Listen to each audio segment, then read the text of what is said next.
This podcast is part of the Deluxe Edition Network. To find other great shows on the network, head over to deluxeeditionnetwork.com. That's deluxeeditionnetwork.com. Hey everybody, this is Chase from Barrel Age Flicks. Go ahead and check out our Patreon for raw, uncut footage and early access to all of our episodes. The link is in the description, and it's only $5 a month. Thanks for listening.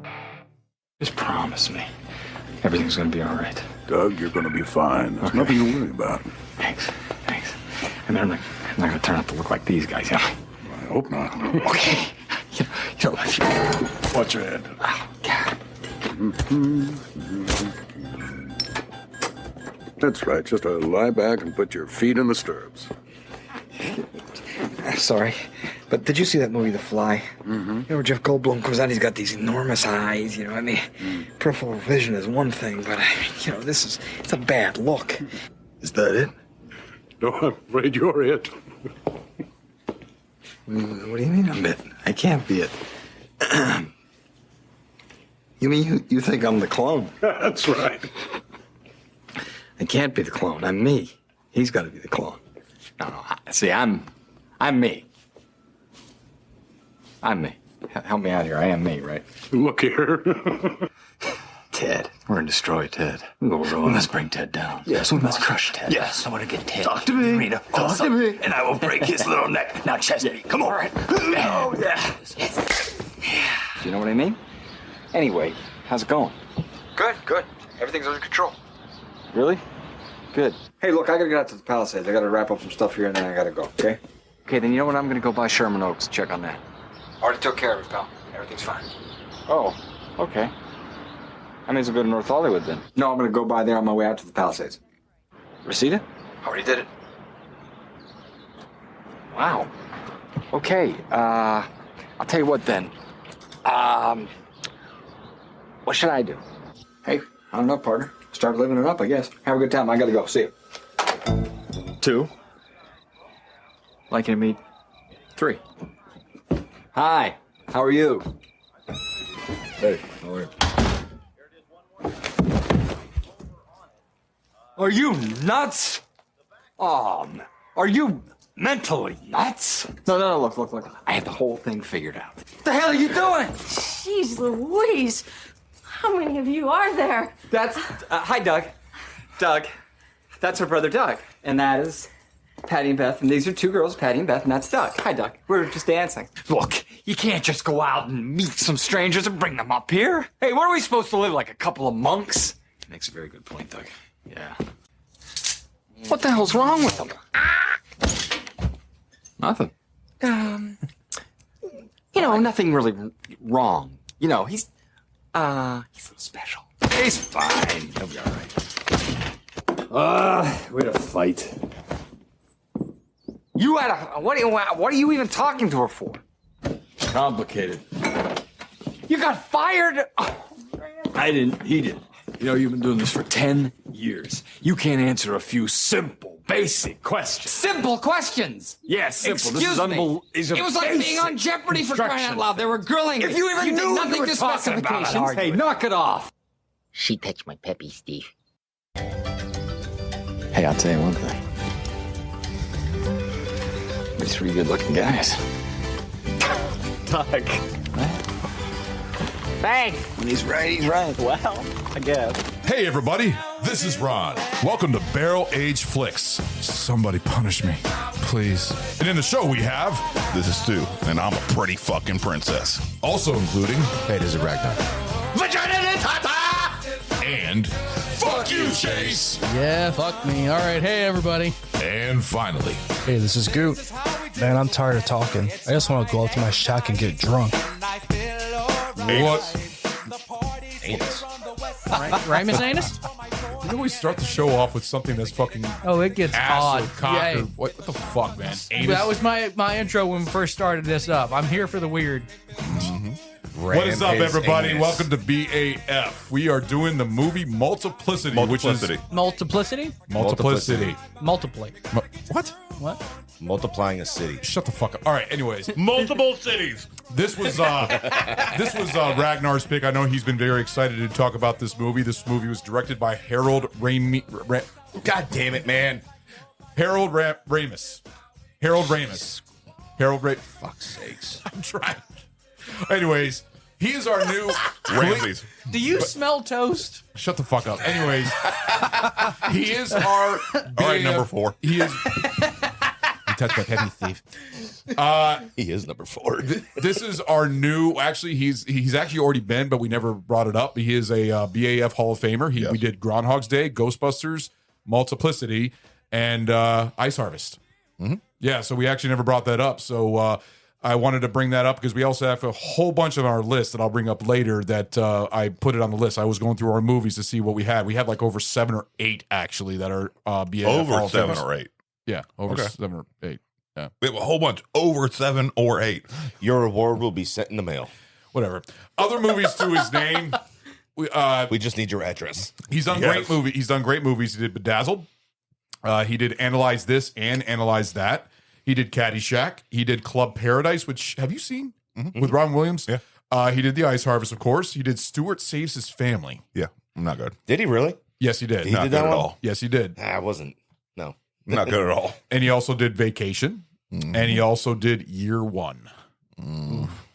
And he's also acted in a lot of roles. I remember he had a small role in As Good as It Gets. So he's not really Ghostbusters. well celebrated, huh? Yeah. He was also in Stripes, wasn't he? Yes. Yes, he was. The production Amazingly. Oh yeah, I know. Production budget of this movie was $41 million.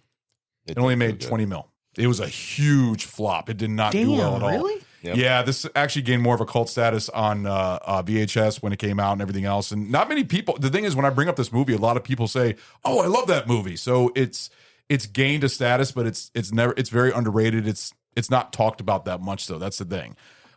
Which is weird. I don't understand it either because I think the special effects of this movie and the acting with Michael Keaton doing multiple roles was great. The cast of this movie, of course, is Michael Keaton, a new Hall of Famer. We did Batman Returns, Beetlejuice, and then this movie. So Your reward will be sent in the mail too. yep. We just need Give your us address. your address. Andy McDowell, Harris Yulin, Richard Masur, Eugene Levy, Ann Cusack, John D. Lance. You know who that is? Q from Star Trek. Brian Doyle Murray, which is Bill Murray's brother, who played the captain of the sailboat, I believe. Other movies to come out around the same time. We have a lot of movies here. We got Pinocchio with Jonathan Taylor Thomas. You all remember that one? Yeah. We got a very, I love this movie, Joe's Apartment. Oh, yeah. That's a good It's a one. fun one. Yeah, I actually went to go buy that on Apple TV as soon as I saw that. That was with the fat boy from Sam and Me, right? Yes. Right. Yeah, it also had, what's his name? The guy that was in Sliders. The same guy, Terry O'Connell. They were both that was the fat boy from Sam by Me. Oh, I didn't hear you Yeah. say Jerry O'Connell. No, Okay. I said the fat boy from Sam by Me. And you're like, fat yes. boy. And it also has the guy from Sliders, which is the same fucking person.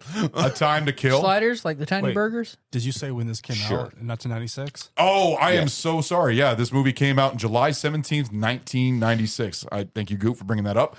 And other movies also that come around the same time were A Time to Kill, Train Spotting. Great fucking movie. The Was Frighteners. good. Good. Kazam. Is that the sequel to Allah? No, that's that. What's Shaquille O'Neal. Shaquille O'Neal movie? It's fucking Steel. horrible. Guy's a genie. Harriet the Spy, Phenomenon, Phenomenon. I like that movie. Phenomenon. and I Directed think by you guys M. agree that this is a good Night movie. Shyamalan. Courage Under Fire. Great movie. Another Yeah. one, The Birdcage. Oh, that was good. Birdcage didn't come out at that time. I saw, but I looked it up. For the, I didn't see that on the list when I looked it up. Birdcage was pretty Did good. it come out in July 1996? It came out that year. Oh, see, I'm going by the month. Oh, gotcha. Yeah, I always go by the month. I don't go by the whole year. That's a great fucking movie, though. Birdcage is hilarious. But Ragnar picked the movie, and he also picked the drink. So what are we drinking today? So I couldn't figure out what to fucking do for the drink. You know, I didn't want to do a cocktail or anything like that, and I couldn't think of like fucking multiple shots wouldn't have fucking worked. So was it grog or what? So I figured I was gonna find one main beer and just get all the variants for it. Since we have the different characters in the movie, So now It works. That really works well. really well. Yeah. everyone has the same company beer, which is Firestone. Firestone. Which not tires. All right. Why not? All right, how do you know? Look, No, listen, Firestone makes a lot of shit. I'm not eating They rubber. They don't make just rubber. Have you ever worn a Firestone condom, sir? I haven't worn a condom in a long fucking time. Right? So So Firestone actually used to like sell TVs and fucking refrigerators and radios and motorcycles long time and ago. shit. I had no idea. Yeah, long time ago. The Firestone up on Fall Hill. Yeah. That's why the lobby's so big, is because it was an appliance showroom. No idea. Didn't know that. That was actually originally opened and run by Harvey Firestone's grandson. Oh, so they're local. Ish. Okay, I didn't know that. Harvey Firestone, Henry Ford, and Thomas Edison were all best friends. Nice. Interesting. Anyway, They used to circle so- fuck each other. Totally. Well, While they went working for the Nazis. They went on camping trips together a lot. So anyway, back to the actual show. Each one, everybody here has a different beer. So what I want to do is I want everybody to go through which one they have. All right. I've got the vintage Parabola, which is a imperial stout aged in bourbon barrels, 13.5% AVB. Parabola. Okay. Parabola. Parabola. Just looking parabellum. Parabola. Stu, what'd you get? Okay, I got Daisy's favorite vintage number 1. Who's Daisy? Ooh. It is an imperial blonde ale aged in gin barrels. You think That Daisy's blonde? Daisy's favorite. That's what Do you think Daisy's blonde? I don't know if the I don't know cards match the Daisy. grapes. I don't know. I'll shut up. I'm sorry. I'll stop. Chase. I've got a Gold Rider. Seems like some kind of waterworks fetish. Let's see here. That's all it says. Blended ale aged in cognac barrels and orange bitters barrels with fresh lemon juice. So it's a right. shandy. I'm All right. down. It sounds good. All right, so me and Goot are going to be trying out the Firestone Royal Street Vintage 2021, number 1, blended all aged in cognac, rye whiskey, bitters, and absinthe barrels with lemon juice. These are fancy as fuck, That's my going to be dude. interesting. They're about $11 a bottle. I'm nervous about the absence. But Yeah, that's Absinthe? what we're trying out. The absence? yeah. A little nervous, but I'm excited. So everyone got a bottle per character. It's got a nice color to it. Not Interesting. the smell I was expecting. No. Not at all, but intrigued. Oh, well, Smells like grapefruit. Oh. What? interesting. Thrill me. Okay. Give me a clinky, fuckers. Pink, stinky in your pinky. Whoa. I did not sign up for this. Too bad. You're fucking taking it, man. Bite the pillow. We're going in dry. All right, so I'm really curious about this. Oh, that doesn't even taste like beer. No? No, it tastes like a grapefruit. What are you looking at me like you're not enjoying it either? It reminds me of like a grapefruit shandy. Does it taste like grapefruit? See, I told you, it smells like grapefruit. Where does the fucking absinthe or bitter? It doesn't even taste bitter, dude. No? Are we all going to do a round table like we've done on the other shows? Because we might as well. 'Cause Yeah. I want to taste these other ones to see what they taste like. Lemon. It's actually growing on me. I do like Gold it. Rider. I could drink this. Orange bitters and with fresh lemon juice. Go ahead and give that a try, Ron. Oh God, that is horrid. Okay. It's like sweet. You give that a shot, Goot. That doesn't even taste like beer. Not bad. All right, I gotta try your. You got the bourbon one? Yeah. Let me try yours. Damn, Ron, you're so sensitive. That is good. I like that one. Here, try this one. The Royal Street ain't bad. Oh, Hope nobody here has COVID. It's bitter. It's not that bad. it's got grapefruit. Does it taste like grapefruit? Yeah, a little bit. Yeah, that's what I smelled when I first smelled it. It smelled like grapefruit.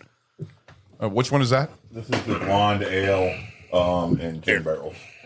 Pass that over. It's not bad. They're very sweet beers. They got a lot of sweetness to them. I like Ragnar's better out of all of them. The bourbon I can't one. say it's I'm bad. more of a stout guy. Yeah, That ain't that's bad. why. Yeah. Yours isn't bad. Oh wait, they thought that Figure for $11 a bottle, this should be You tried the fucking bitter one? good. Yeah, I just tried the same That's one. yours. Yes. It's both the same okay. beer. I'm sorry. I wasn't thinking. What did you think of that one? Does it taste like grapefruit? Okay, I'll start with my ranking. Yeah, go ahead. To me, actually, my favorite is the one I got, which is the blonde ale in gin barrels, followed by Ragnar's, which is a stout. Oh, I thought you already had it. I'm sorry. Followed by Chase's and Mine last. Ron and Goots last. Yeah, no, I agree. I don't like mine They're at all. they're all very dank. I like Ragnar's. Excuse me. I guess if you're doing a ranking, I guess everybody Yeah. can do the ranking of yours. What do you give it for your number? I mean, if we're basing it off of mine, I mean, then Yeah. I'm going to go ahead and give that. Actually, I'll give that a 2. I really will. You enjoyed that? Yeah, I'm. Yeah, even though I don't have What'd any you have, real what'd you have, Ragnar? gin botanical notes to it, which I was hoping Stout for, and bourbon barrel. but Didn't you try? it's a nice, He did. almost heavy blonde ale, which it's kind of different to me. That one? Yeah, I'm not used to a heavy blonde ale. I would take that one second. I would take Ragnar's first, but you give it a 2? That's fire. Goot, what is yours for the same one that I got? It's actually growing on me. I do like it. It's, I don't know, the finish with the, it says lemon juice, but I mean, it tastes like grapefruit juice, but it's actually growing on me. I do like it. It's very sweet. It's very smooth. I could drink this during the summertime. Exactly. The bonfire. word sweet. That's why I don't like about it. The sweet taste to it. I don't like sweet beer. I mean, I loved every bottle. Says that we the guy who tried. can't stay away from sweets. Right? When it comes to beers and alcoholic drinks, I don't want the sweetness. When it comes to candy, that's a different story. Sorry. I'd give this a 1.5. I could, yeah, definitely. Where'd you get this from? Total 1. Total 1. Thank you. I will definitely be getting these. Okay. I think on average, I'd have to give these a 1.5. Honestly, averaged out. Average, yeah, I'll agree with that. Yeah. That stout is fucking fire. The parabola. It's perfect. Yeah, perfect for Parabola. winter. Ragnar's is the parabolas. Parabellum. Yeah. So what, you give it a 1.5 for all of them? Not quite. All right, then I guess we'll just rank it for all of them. I'd give it probably like a 1 for all of them. The best one being Ragnar's. They That definitely would be the best. I would give yours number 2. I'd give yours number 3 and ours number 4. Yeah, they definitely all have a certain amount of dankness to them. Yeah. Like But they're also very unique, yeah, they are Yeah. very unique. which fits the Exactly. film perfectly. Yeah, I can't say they're horrible. But it's really cool how you did the 4 beers and it's the 4 different That's pretty types of taste. fucking nifty. That's I like actually that. really, really creative. You did a good job on that. Who's next? I gave my ranking already. So Oh, you did? I said I gave it a 1 for the whole bunch. Now, if I were to well, give, he was still talking when you did. oh, so if I give a 1 for all, but if I were to give just a single one for my beer, I'd give that maybe a half a point. Hey, Ron, do you have a shovel to dig us out of that hole? Maybe a The backhoe? fucking wheel. I didn't say anything. I can hear the vibration through the fucking headset. Well, yeah, I mean, so can I, but nobody said anything. It's a fucking vibration. You know what? Carry on I'm with the taking show. one for the team. Give me the fucking wheel. Okay. Nobody- It ain't Okay. for the team. I mean, I mean, it's for you. It's Yeah. okay. Actually, everything's votable. Do we allow him to do that? Because there is a self-destruct on there. yes, absolutely allow him to do that. 100%. Okay. Our show's Yes. a drinking show. We have to drink. Let's do it. A big fuck you by Ragnar. We still have that? It's supposed to be changed, though. It's a surprise, motherfucker. But you should have changed it, bitch. punish me or what? Ah, man. No, I didn't remember we had that anymore. I thought we got rid of those. Nope. You got a shot glass? Hey, That's yo, right here. pass out the koozies. Oh, while you're doing that, also, what is your ranking? All right, so for mine alone, it's a 2, and overall, it's about 1.5. I say mine first, then Stu's, Chase's, and then yours. Yeah, mine went Chase's last and for everybody. yours are like right there. They're very, very close. Yeah. Yours isn't bad and such. It's just too sweet. And to me, it doesn't even taste like a beer to me. It tastes like you're drinking like grapefruit juice with a little bit of alcohol. That's basically Yeah. what it seems like to me. It doesn't taste like a beer to me. So both Chase and Ron's bottle, they both have lemon juice in it. Yeah. So that's where the sweetness comes That's in. yeah, but the grapefruit flavor, it has no grapefruit in it because it smelled like grapefruit, and when I drank it, it tasted like you were drinking grapefruit juice. So, not a fan. But Ragnar's though, I mean that one I would give probably a 2. I enjoyed that one, the bourbon one. That's the bourbon barrel one, right? Yeah, that one's good. And I remember when Ragnar came over here, says, "Let's see which ones you're all going to pick." And I said, "I'll go ahead and pick that one." Well, now I regret it. I wish I picked that one. And I knew he was going to pick that one because him, These are about 50. bourbon and whiskeys and stuff like that. We're fans of those.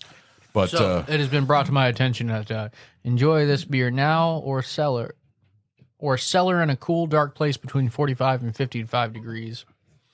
And these are probably around. Actually, no, that's probably around 55. Yeah, I had them in the deep freezer. Okay. Yeah, I think every box says that. I was Allow curious. it to warm up in the glass when serving. So apparently it's supposed to taste better warm. room temperature or warm? Slowly warm up in the glass. All right. We shall see because we're going to be drinking them. All right. So what am I drinking? All right, so you got see here, you got Malort, you got tequila, you've got Goldschlager, and club soda. You got Malort in there? Yeah. I don't even see the brown color. Gotcha. I got a little bit of everything in there. We shall see, sir. To BAF. Caesar? Salute. Cesar. Not bad. Yeah? No, I just taste the cinnamon. The Goldschlager. Goldschlager just overpowers everything. That's good. I like that. I like that a lot. Okay. That wasn't bad at all. And on that note, we will go ahead and take our break. Looking for some midweek laughs? Then check out Bev's Video Kingdom. Join Brad, Zach, Scott, and Nate, 4 guys who never quite grew up, as they dissect their favorite films and have hilarious arguments about ridiculous movie categories. So grab a beer or a whiskey, or both, we don't judge, and tune in every Tuesday for the craziest movie podcast out there. You can find new episodes of Bev's Video Kingdom every Tuesday on all podcast platforms. It's the only podcast that'll make you feel like you're hanging out with your old college buddies without all the regrets. All right, guys, we are back with our show. And Ragnar, why'd you pick this movie? Well, I picked it because I love this movie. It's fucking hilarious. Yes, it is. Underrated. Very underrated. It's a very underrated movie, you know, and looking into the movie itself more, you know, it was the ratings on it are low. You know, it didn't make a whole bunch of money in the box office. The reviews on it were very mixed between like it's a great movie all the way down to sexual acts. There's fucking alcohol and smoking and fucking cursing and all this other bullshit. And so a lot of people were asking about like, is this really like a family movie? Can my kids watch this? You know, I think only one scene in the movie that's really questionable for the kids is just the scene with Andy That's the McDowell. parental guidance part. Yeah. Everything else is pretty. Like you're a parent, do your fucking job. Yeah. Like if you question, you can go there with at least 2 kids. yeah, Cover their fucking eyes. right. I mean, if you're questioning if this is a kids movie, fucking watch it and then make that call yourself. You know, instead of relying on a fucking keyboard commando to tell you if it's a good movie for your kids or not. Damn right. You know, Yeah. Damn it's right. fucking those people there. I've only ever I heard the hate. term keyboard warrior. I've never heard keyboard commando. Oh no, I'd say gatekeepers as well. That's a good word. Yeah, I don't know if that really applies to this or not. What are you all looking at? Okay. what does yours say? Beer before glory? I didn't know if they all said different things or not. So I was like, What does No, yours look- say? no, look on- Sweet. What does yours say? Beer before glory. Yeah. Oh, so you're seeing if they had different things Yeah. on it? Oh. That would be cool if it did. That would be cool. Yeah. That would be cool. Fortune beer caps. I'm sure there's a beer It's that like does it's that. better Yeah. than Snapple. if not, we'll make one. Right. Hey, Oh, that'll give us that'd our be $1 million. cool shit. Be $1 million beer. No, but I appreciate the thought. So yeah, so I Drink more, picked this so it'll look movie. So I picked this because like everyone has a go-to movie when they're feeling down. You know, if they're upset, they're sad, whatever it is. This for me, this is mine because it just I don't know. It's stupid. It's funny. It just makes me laugh and it brings me joy. You know. So my question is, what would yours be? I'll go first. Mine's is, like I said, it's got no plot, but Jackass.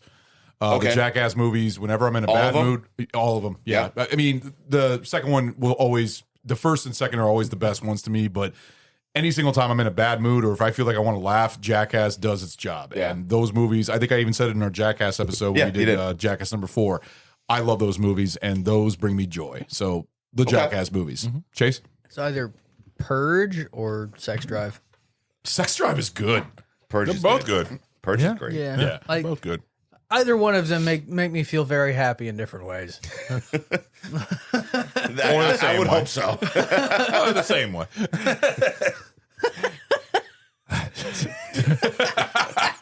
I'm just picturing in my head like, yep. No, that tracks. I know, Chase. Recently, for me, it's the movie Nobody. Okay. Mr. Nobody? Nobody. Nobody with Bob Odenkirk. Yeah. I thought it was Mr. Nobody. No, that's a great movie. It's like a John Wick for an older person. No, Mr. Nobody is from the Doom Patrol. Okay. Yeah. No, Mr. Nobody's actually a TV show. Thank you. Is it Australia or is it New Zealand? I want to say it's Australia. Yes, Australia. Yeah.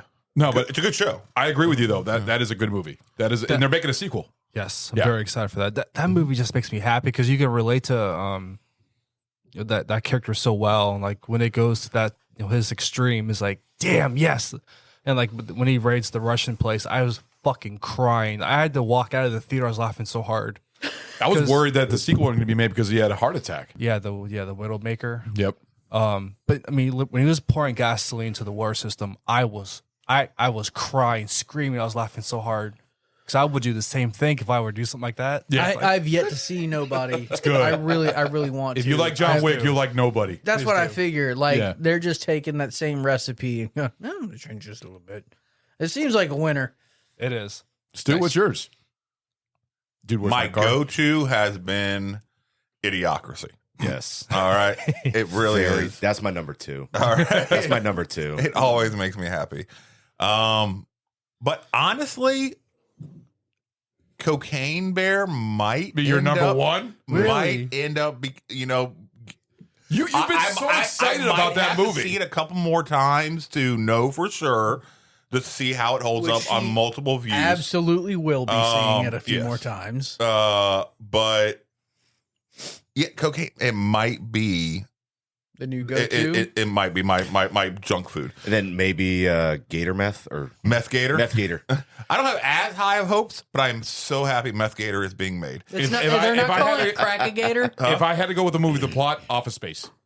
Oh, that's a good one. there you go. Office Space is always a funny really no good matter what. one. Yes, that would probably be like my plot movie. That would be the best, like great to go to comedy. Shit. Ted is building on probably fire. also in my discussion. Really? Oh, yeah. Ted's fucking great. Great. Yeah.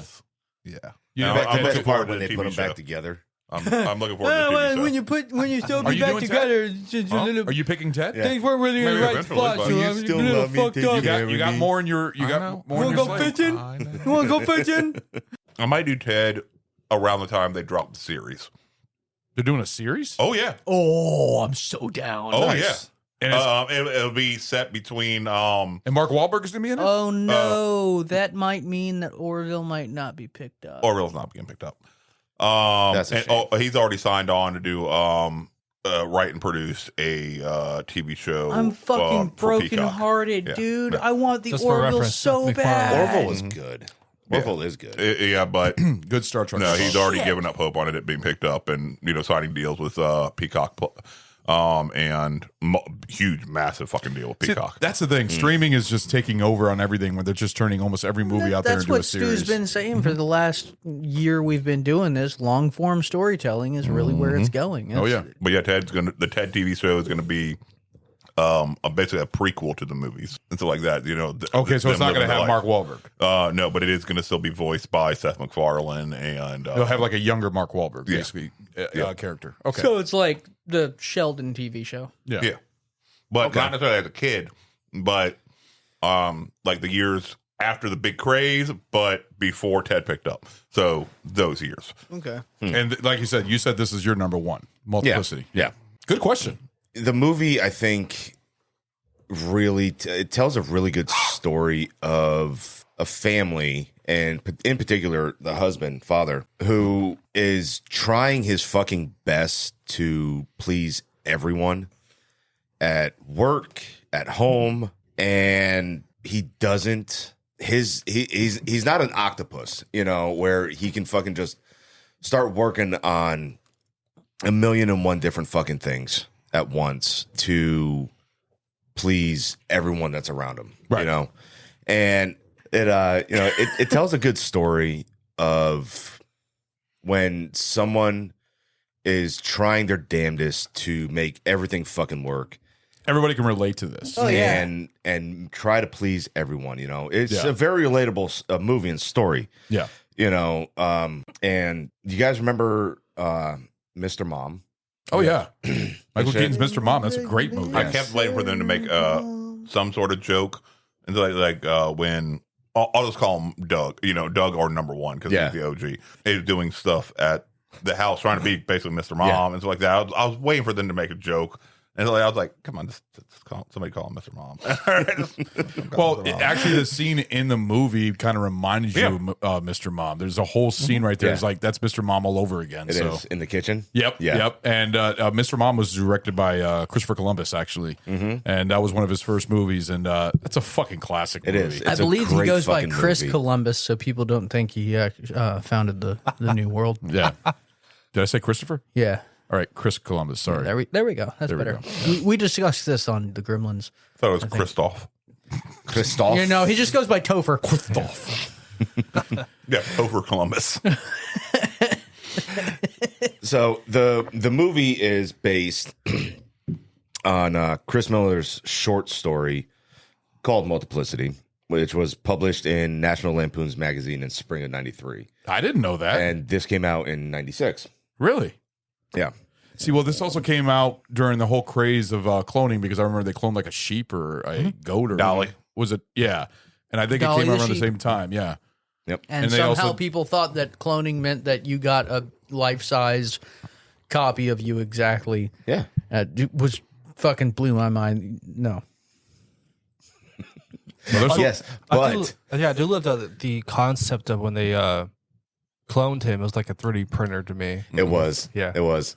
The funny Honestly, bit, so like what- when they had the coffee maker going too, and you hear the kitchen timer, The ding. the ding when you're done, Dude, Yep. his fucking all right. Count backward from 100 for me. Oh, like that's gonna work. 100, 99. I'm like, that's exactly how it is, my dude. No, I know. I've been in surgery before, and I remember counting and then wake up in a room. I was like, "What the fuck?" Yeah, exactly. It's exactly how it fucking happens. The first time I had to be put under for anything, it was my fucking wisdom teeth. Right?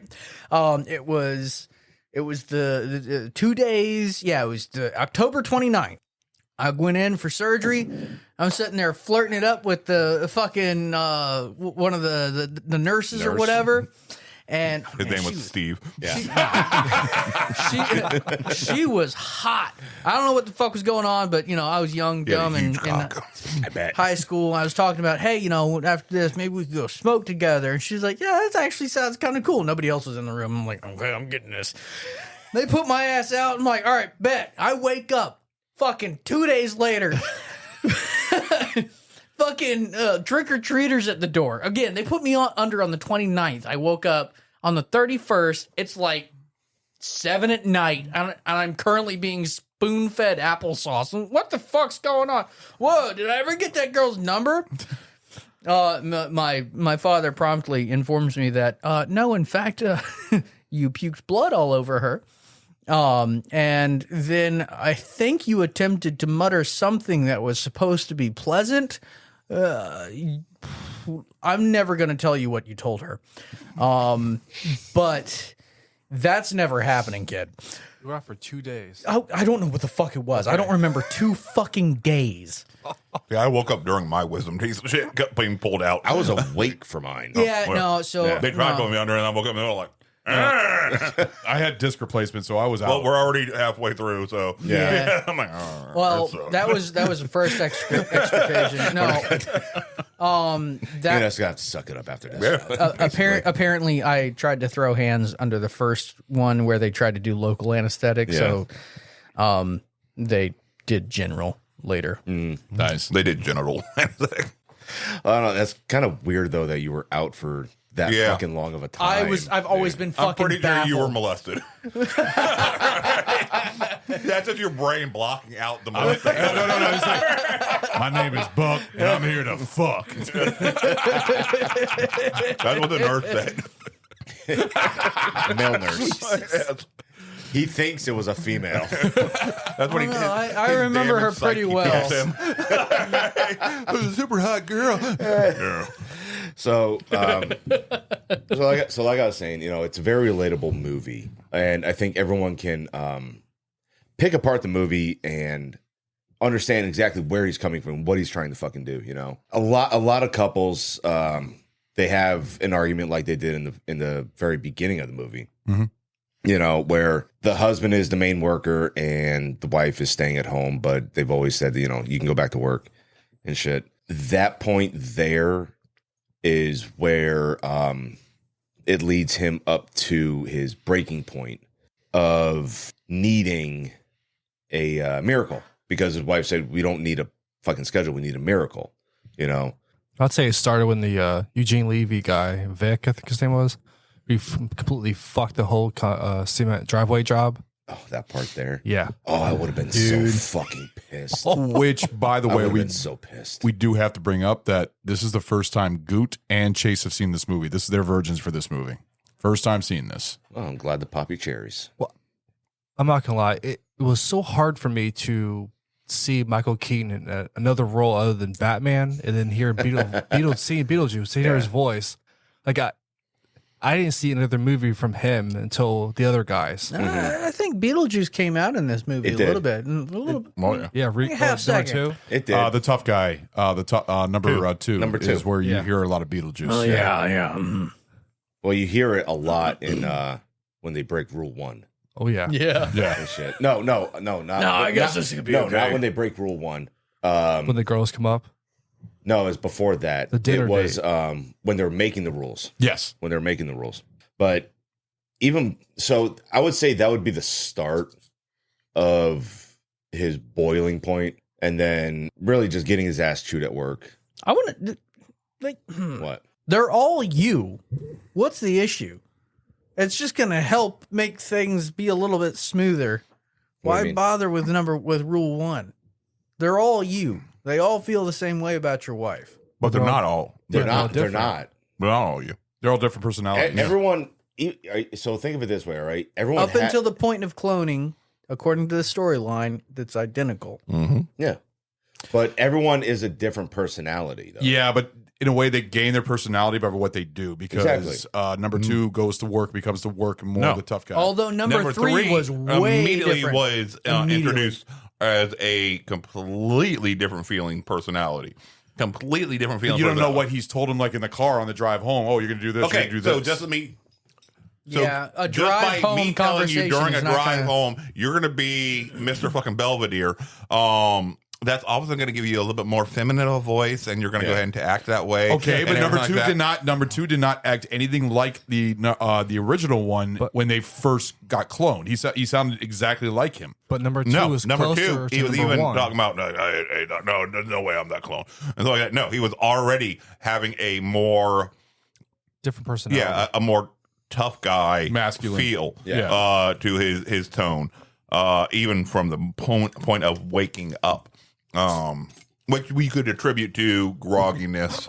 Yeah. But then as you see the character develop, you're like, okay, no, it wasn't the grogginess. That was him. Well, in that case, absolutely. Yeah. No, I get it. Yeah. I'm very happy they didn't have to go into explaining how they did the different characters and the personalities. I'm happy they didn't have to explain that. Just let it have fun. Well, they even explained it, though. Leeds explained it, the doctor, that everything up until the point of cloning, they all remember. So they all have the same memories and everything like that. But what happens as soon as they leave that office, and then They gain a different split, personality. Yeah, there's divergence right there. So And four is easily just because he's a clone of He's a another clone of a clone. clone. So that's going to make him special. When you Came think out about fucked up. even a photocopy of an original is still going to have its own individual quirks to it. You're going to find inconsistencies, fallacies on just from the fact of being copied alone What they has would changed call the original artifacts. Yes. All right. So automatically you're already having a different person altogether, even though everything may seem the same. They are different just by the process of copying alone. Now, if I would believe that if they were making two copies at that time, those two copies may be very similar to each other, but they're still going to be different from the original. Yeah. But the fact that you had different timing of each copy, so that's why I think you're seeing the drastic differences in personality that you see as they continue on through the process. I do kind of wish they also ended up copying McDowell's character. Right? I'm not gonna lie. They wanted to. She was hot in that scene when she was getting laid by all of them. She was hot, and I don't even find her as a hot. No, in the kitchen scene. Oh yeah, in the kitchen scene, it was good. And if you were put in that situation, she's very organically pretty. Yeah, but if you were put in that situation, you were a clone. Would you give it up, or would you try and hold it?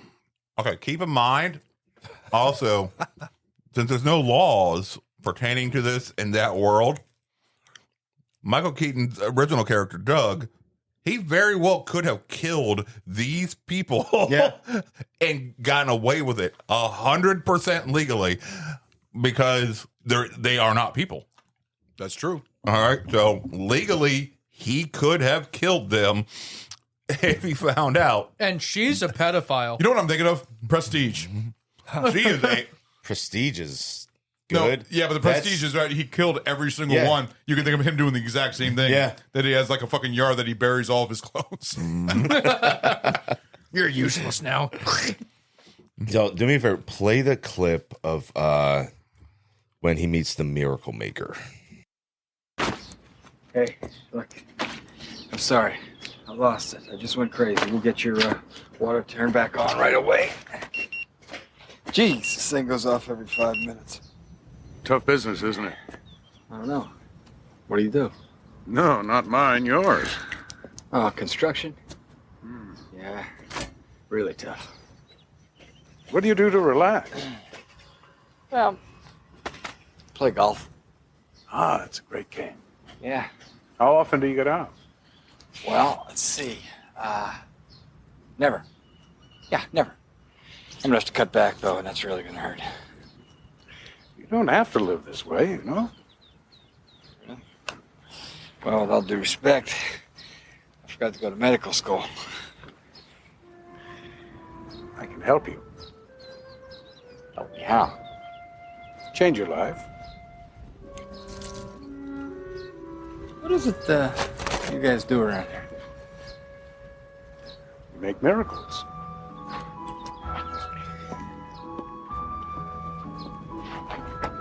Sure.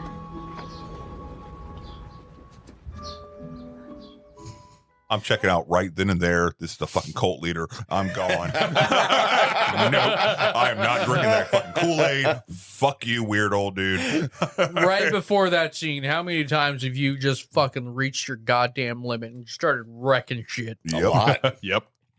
And that's the best. What I love about it is everyone and anyone can relate to everything in this fucking movie. Oh yeah.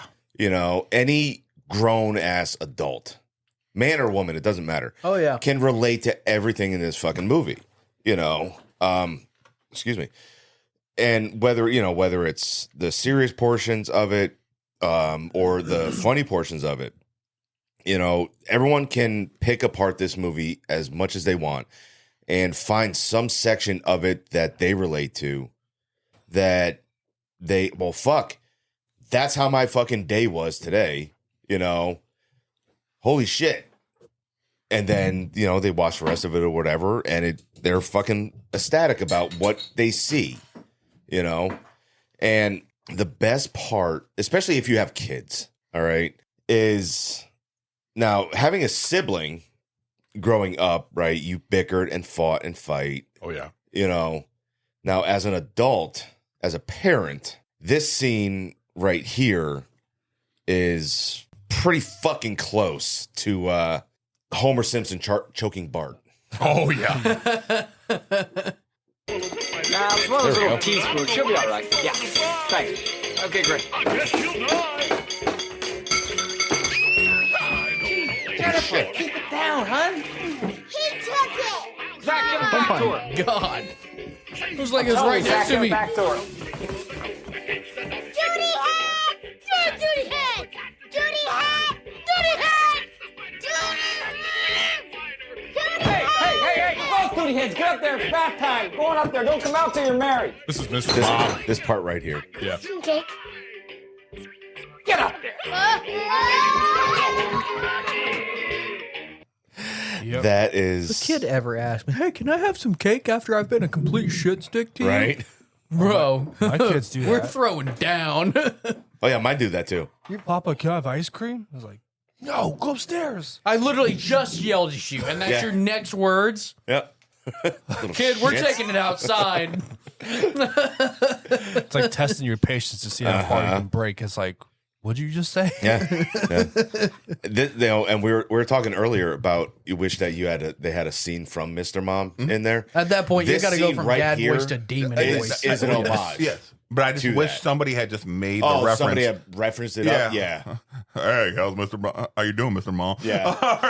Yeah. That would have been just funny a if quick they did little that. throwaway line or whatever, just a little acknowledgement that he thought he was having this clone and now he had all this free time and now he just stepped into the Mr. Mom role. Yep. He what was cool about it was that like you see Mr. Mom in this movie as well, but you also see Beetlejuice in it. And Michael Keaton even said that it's a little mashup between Mr. Mom and Beetlejuice in this between the roles. You know, the original Doug is Mr. Mom, and number 2 is Beetlejuice because of his mannerisms, the way he speaks, the way he acts. You know, it's the same thing of Beetlejuice. Really. Did anybody else catch that Doug never wore his wedding ring? I did not. Yes. Yeah. He never wore a wedding. He didn't wear his wedding ring? No. No, I did notice that. I'm not mad at him for that working in that type of job. I mean, don't yeah. blame him one bit for not That was wearing a wedding ring. definitely pre-advent of the silicone halos. Yeah, because like it wasn't like mechanics don't wear their wedding rings because working on cars and stuff like that, getting it The ruined. only thing I wear is tungsten. Yeah. Because that's saved my hand before. Did I guys ever tell you the story? The reason I don't wear a wedding I ring? used to wear one. Tungsten Fucking ring. strut blew apart and Well, you have a tattoo- you have a pinned tattoo. my hand to the frame of the goddamn car, and the only thing saved it was that fucking ring. My finger would break out for some odd reason or another. On tungsten? Yeah. That should be hypoallergenic. Well, for me, it would like right around the knuckle and shit. I'd break out. Weird. Yeah. when I get pissed off or angry, That's why I just got a tattoo. My shit would fucking burn. It would burn my fucking ring finger. I have to switch to the silicone shit. Stu. Okay. Interesting. Yeah, I got. You should get that checked. You have yours tattooed. Yeah, but it's not because worried about it, the damage necessarily. But I was working. The D glove. Yes. No, more than just D glove. All right. More than just D glove because the way it caught the bone. All right. So hanging out on a full truck of old ass mattresses and shit like that. And then hanging out on the fence, as we pop down the road to the dump site. Just leaning over, the person in front of me, they slipped. The ring caught on top of the fence, ripped out the whole finger. Ow. And from the fucking metacarpal? tendons. It pulled the tendon? Yes, pulled it all the way out, just pop, and just saw it hanging right in front of me because that person slipped, fell down as the truck was going, and it caught just right. Rip that bitch out like a crab claw? Exactly. Fucking. Yes. Oh, and we're all hanging out one hand. I'm like, oh, we need to stop.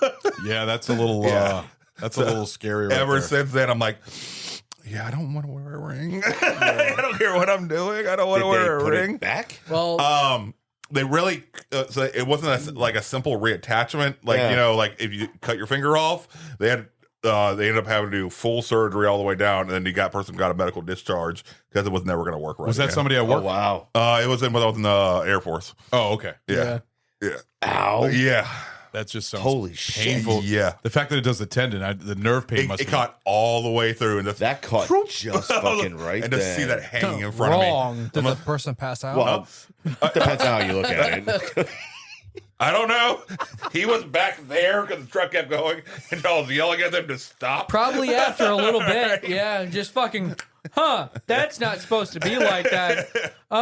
Guys, I'm going to take a nap. I don't feel so good. Wow. Yeah, it's those fucking injuries that hit you, and you're like, this isn't real. Yeah. That's not a thing. That doesn't happen. Oh fuck. Yep. Anywho, Excuse me.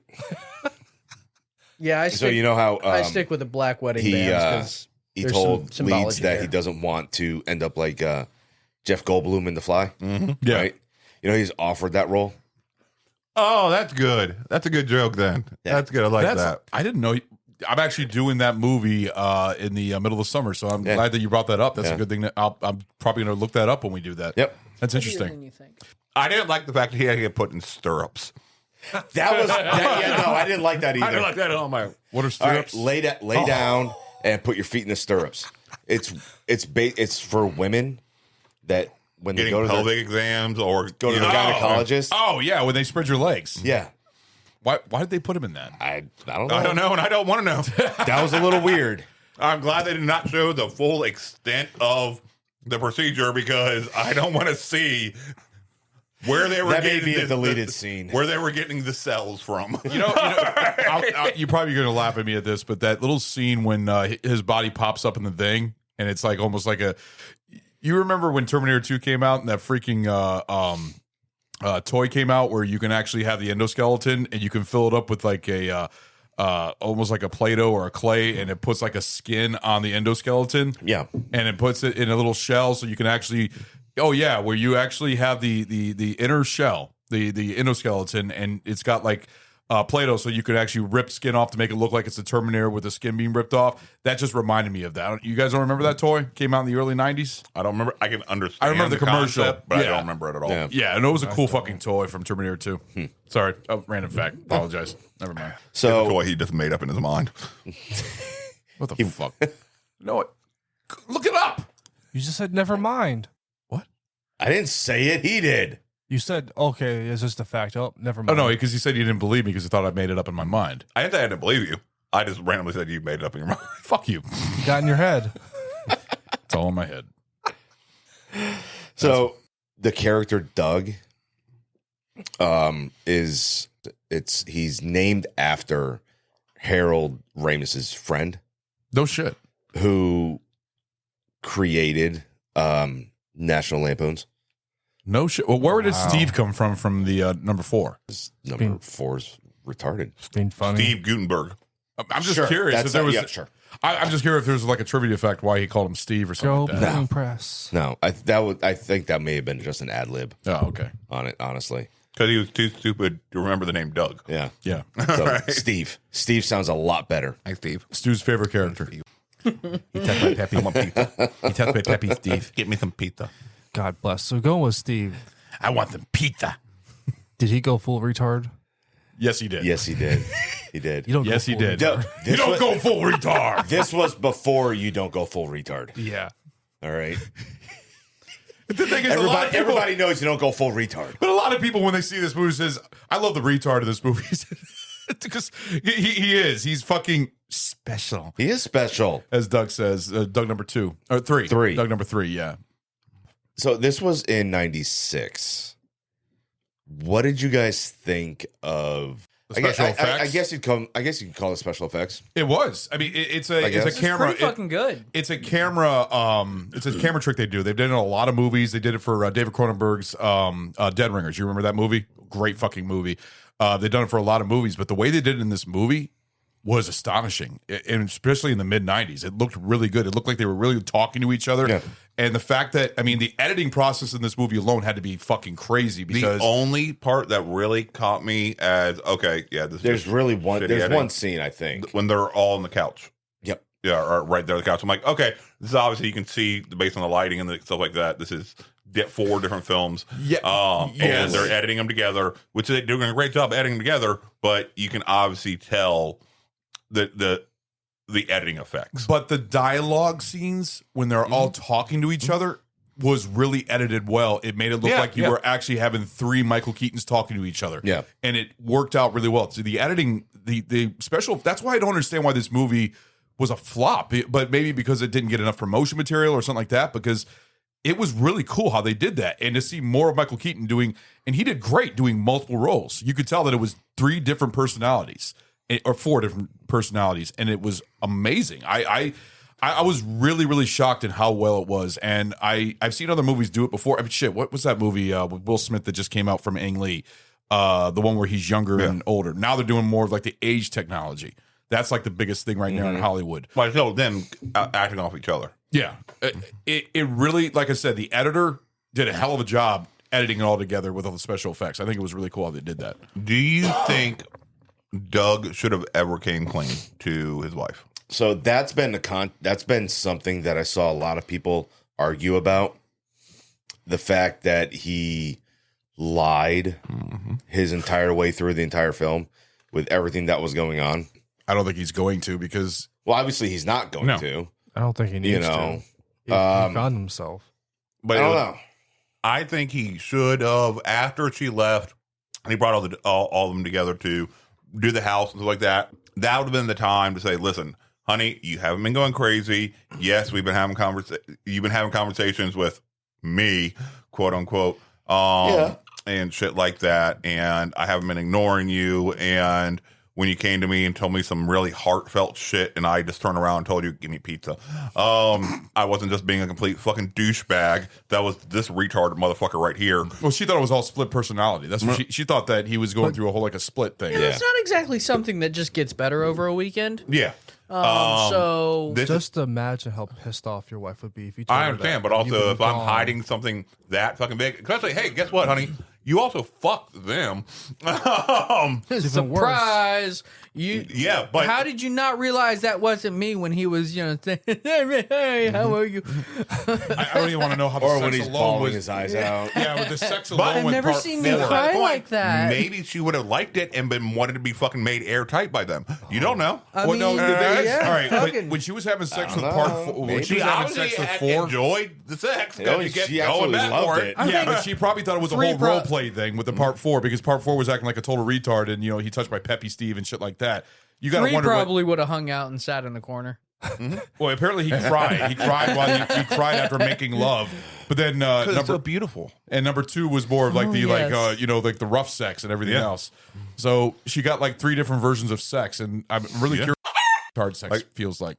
Fucking Mario all now? right, so think of it this way, though. All right, yeah, she had sex with 3 different people, right? I'm just sorry. 3 different Dougs. I'm still stuck but on his they're question. personalities of main Doug, We all have an inner right? So you say special person. number 4 is a personality of main Doug. Yeah. No. Number 4 is definitely not a personality of main Doug. Really? Hey, No. have you ever- number, So you don't have a number 4? Have you ever watched Chris Titus? I go out of that way just to have fun. Exactly. Have you Number ever 4 is not going out of the way to have fun. Number 4 is that way. Have you Number ever seen 4 Chris is- Titus? We all number have a number 4. is a fucking 6-year-old in an adult But it's male's fucking body. hilarious. Love is evil. See, the number 2 Yeah, is that is dominant. Number fantastic 3 stand-up. is It was. submissive. Great show back in the Because day. number 3 is definitely submissive. He's got like he cries after they Number have 3 sex. gets pegged. All right. Yeah, exactly. All right, but number 4, I will agree with you. 2 and 3 are definitely offshoots of the potential personalities of main Doug. Number 4 is not a potential personality. Number 4 would be a very far stretch. Number 4 is if Doug got hit in the head with a shovel. All right, that is number 4. When he was 7. Yeah. All right, that is not Number 2, number 3, number 4. That is mental retardation. That is. If somebody is if I see like a regular adult doing that with somebody of that mental capacity, I am calling the cops immediately. That is just wrong. Yes, there you go.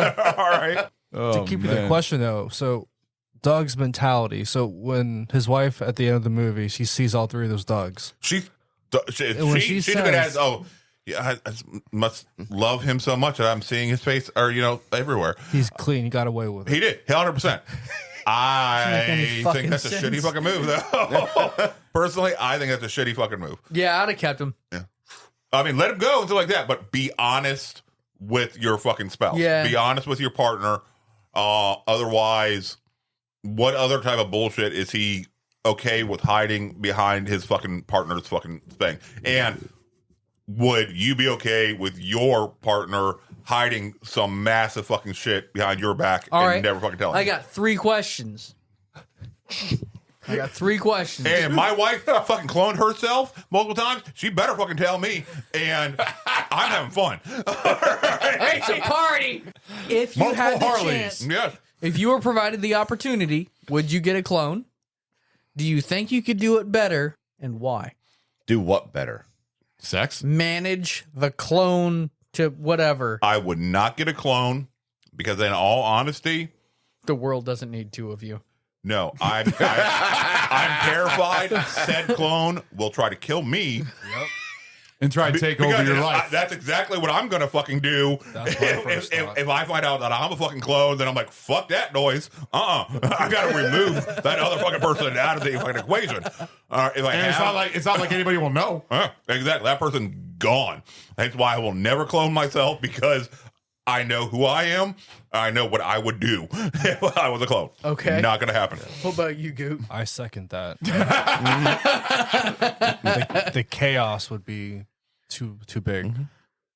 I thrive on chaos. Fuck it. I'm going to get a second. I'm totally getting a fucking say have a party. Think about just the financial aspect alone. All right. They're implying, they're flying like that. So 2 is going out there on dates and shit like that. Where's that fucking money's coming from? Let's go. All let's right, say we're back in the 90s when we actually had money. Okay. Functioning economy. Yeah, a functioning And even economy. in the 90s, it was becoming rarer and harder to Motherfucker provide could on afford a a single house income working at family. Little Caesars, my dude. Well, We're good. The thing is, he got fired, and then he built that whole section of the house. I mean, that had to cost like a shitload of money right there. Uh-huh. It's Just savings. the material. Material? Yeah, and savings. And the labor? Savings, yeah. So let's go ahead Well, no, but he had the fucking- laborers. the savings. With no fucking job. Let's burn through this fucking savings. I seriously never thought that this would have this much discussion on this movie. Wow. You got to think big, motherfuckers. A lot of debating. Yeah, no, I would 100% do the clone thing. Again, if the opportunity was provided. You'll do the clone. You know, I do think I would be able to manage the situation better because, motherfucker, I'd be like, hey, Crystal, you got to be able to put up with 2 of us motherfuckers now. I hope I don't burn the house down. Let's check it out. Okay. She's going to leave your ass in a fucking heartbeat, bro. Your personality. You wake up tomorrow, there's another you, and that other you is now telling you, hey, guess what? You have to go to work and do all the shitty shit that I don't want to fucking do so I can go have fun. Bitch, we're going to do all right, alternating cool. days. That wasn't the fucking option that came up there, was it? No, that's why I said I could do the situation better. Alternating days. We both get more time off. We both put in the work. Fuck it. Don't be a dickhead to the new guy. Fuck. Is Kind of an asshole move, right? Is that rule 1? Yeah. 'Cause what if he breaks it? What if he says, fuck this, I don't want to do this. Let's go a clone. I don't want to do Then this. fuck off and I'll get another clone. Go somewhere else. How No, many just do clones would Stu's you idea. stop Just at? fucking bury him in a fucking field and just make a new one. Whichever one doesn't get murdered. Stu's going to murder his clones. Yeah. Because, yeah. The second one of them doesn't do what I fucking say, bam, bam. All right. Fucking next one up. Damn, you should follow the rules. Next But one if up. you had a clone, would you? And you sent him to work so you can go do what you want to do. What would you do?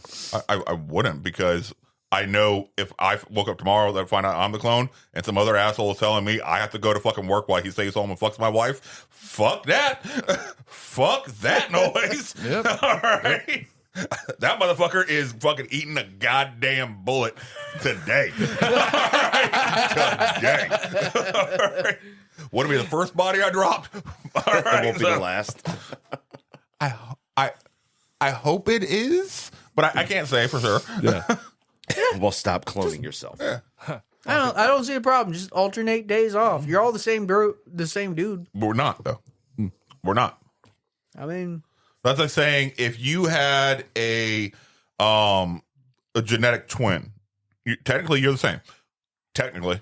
yeah, except that But the divergence second starts you from day one. But the second you start having different experiences, you are There's no longer the fucking same way that dude. you're gonna start having a completely The different personality. second you have different experiences, you are no longer the same person. The second. Okay. All right. So there you go. Yes, by absolutism, absolutely. Yes. But by the fact that you started from this point in time and divergence began then, that does not begin to create a significant arc until well down the line. If Except you're for both the- once living again, in the going same back to living like we were conditions, talking about, your that a exposure copy- to nature that versus even a- nurture is not changing all that much. Once You're again, your including- direct copying has already created a different individual. You're direct copying alone. There is no I'm not system. saying you're the same fucking entity. But by having that different person Identical- alone, you're already going to experience your look lost. experiences differently. Yes. You look lost. I'm just tracking both sides. Okay. Interesting debate.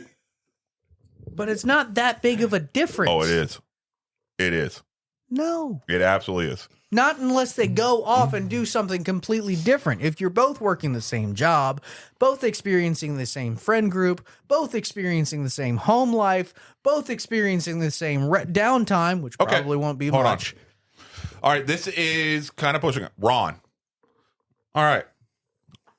You and I are married to sisters. So ideally they'd be very similar. Yes. But they are mentality, not. you know. That's been an But hold on. entire Hold lifetime on. of different Hold on. experiences.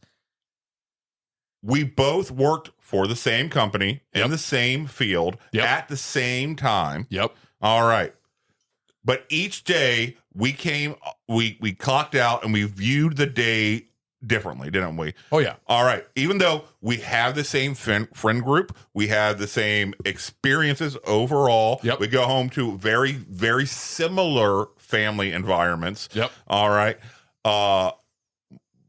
You and I are not the same. No. But similar in any isn't what way, we're shape, talking or Not form. at all. Right. We are completely different. Exactly. But similar isn't what we're talking about. And you could We have are lived but entirely the different second childhoods. you have a clone and they start having different experiences, it's no longer Again, similar. It you is have different. both had identical upbringings. You both have identical viewpoints from the point of cloning, if that's what you're going to want to fucking call it.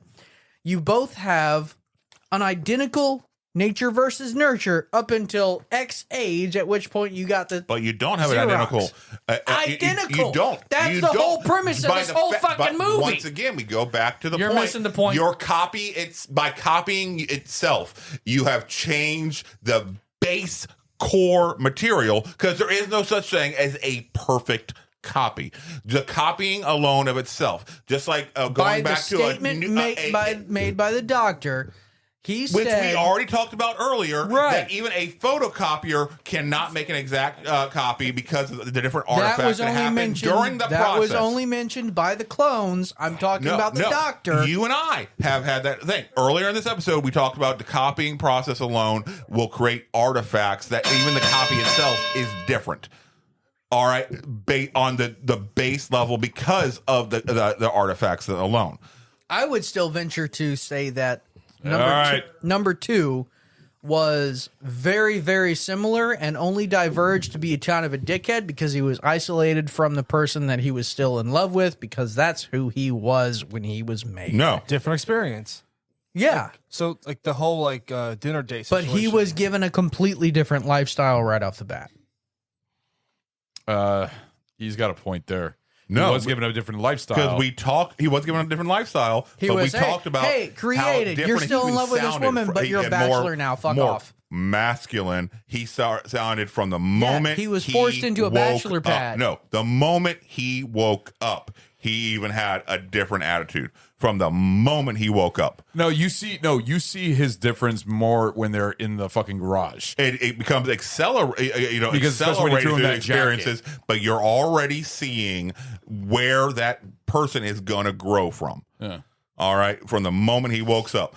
We talked about earlier when number 3 came home, all right, how much different in that short fucking period of time, how drastically different of a personality in that short period of time it was when he came home. So why Well, don't you? I was Why still- don't you? Why don't we meet number 3 then?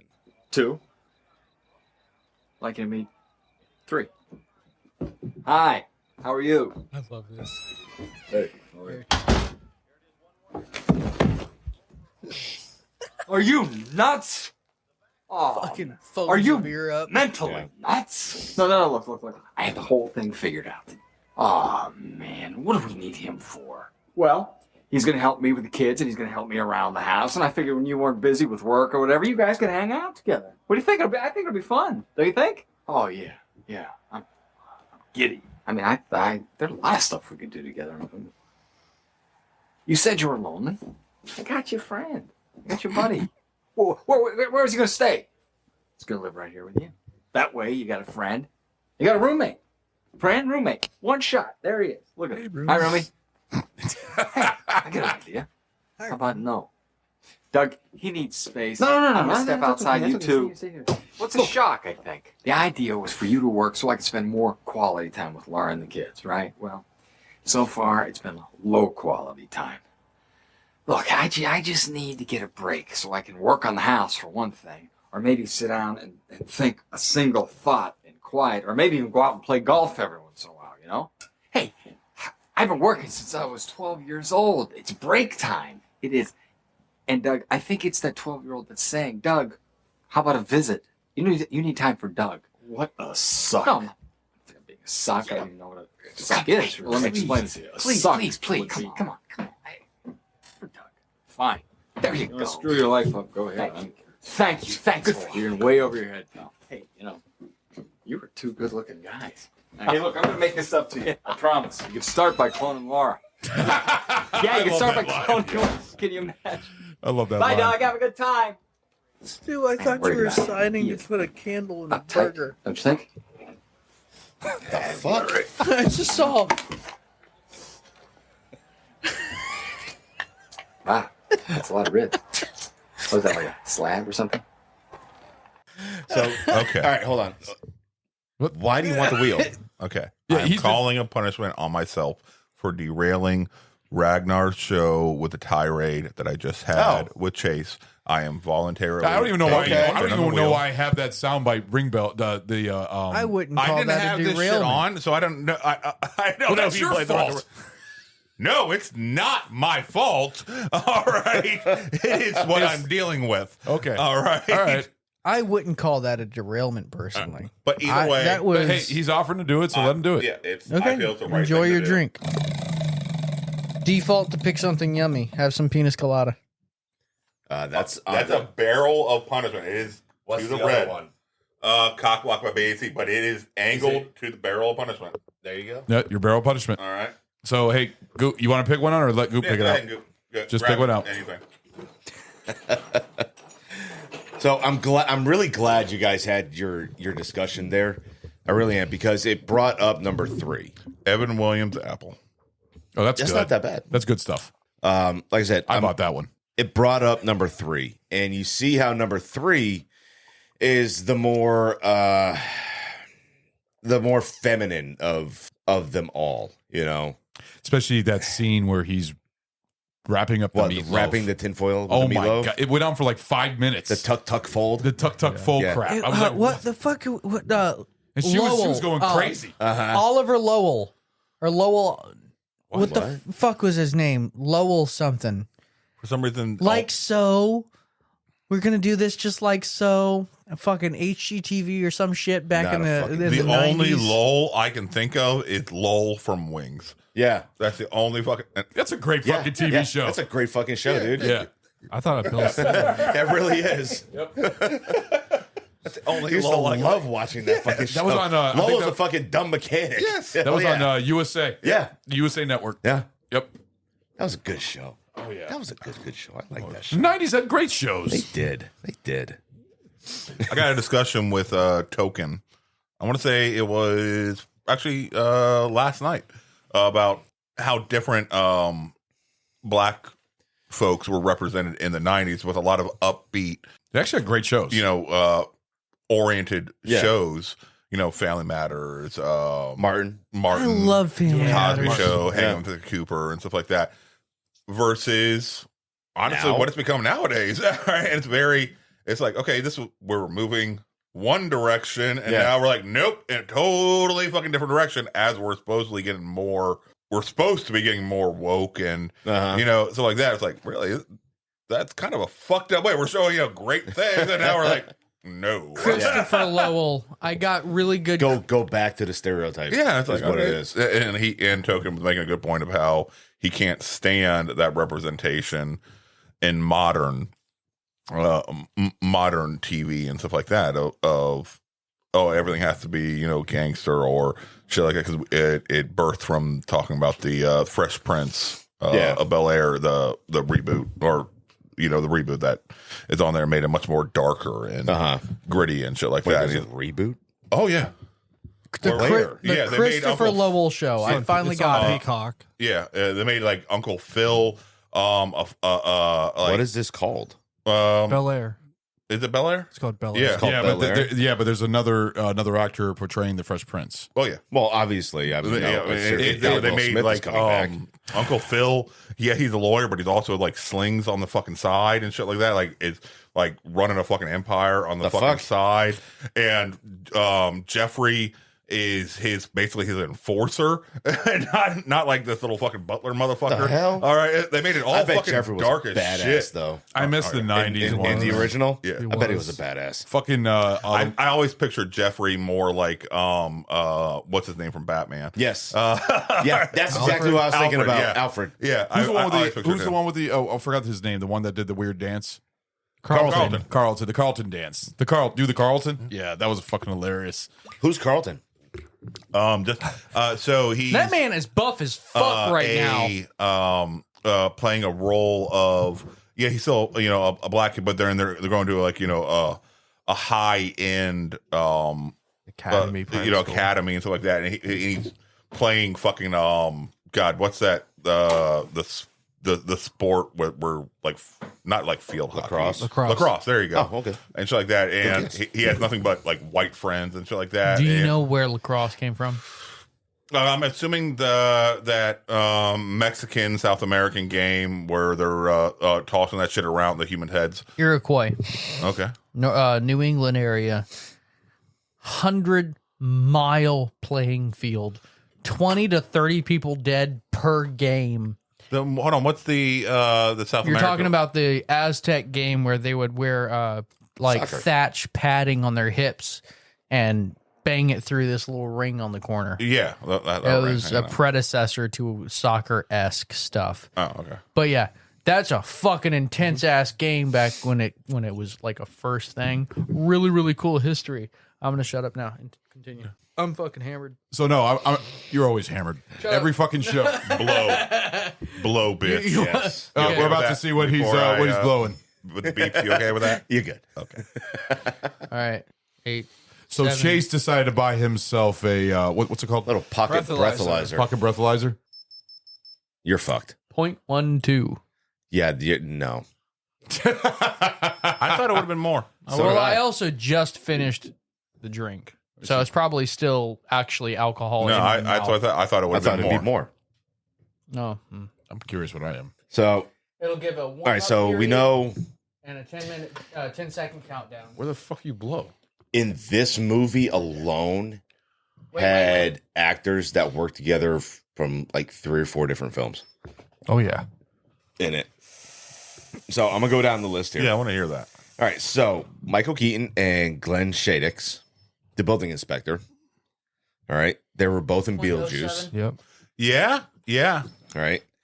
Now, Andy McDowell, Brian Doyle Murray, who was Walt, and Robin Duke, who was the ballet receptionist. Okay. Right. They were all in Groundhog's Day. But none of them shared a scene together in this film. No, they were all in the same film. Yeah. Also directed by Harold Ramis. And then you got so Harris Yulin, who plays Dr. Leeds, and Brian Doyle Murray. They were both in Ghostbusters 2. They were. Yep. They absolutely were. Yep. So everyone, all the roles are they all played together in some form.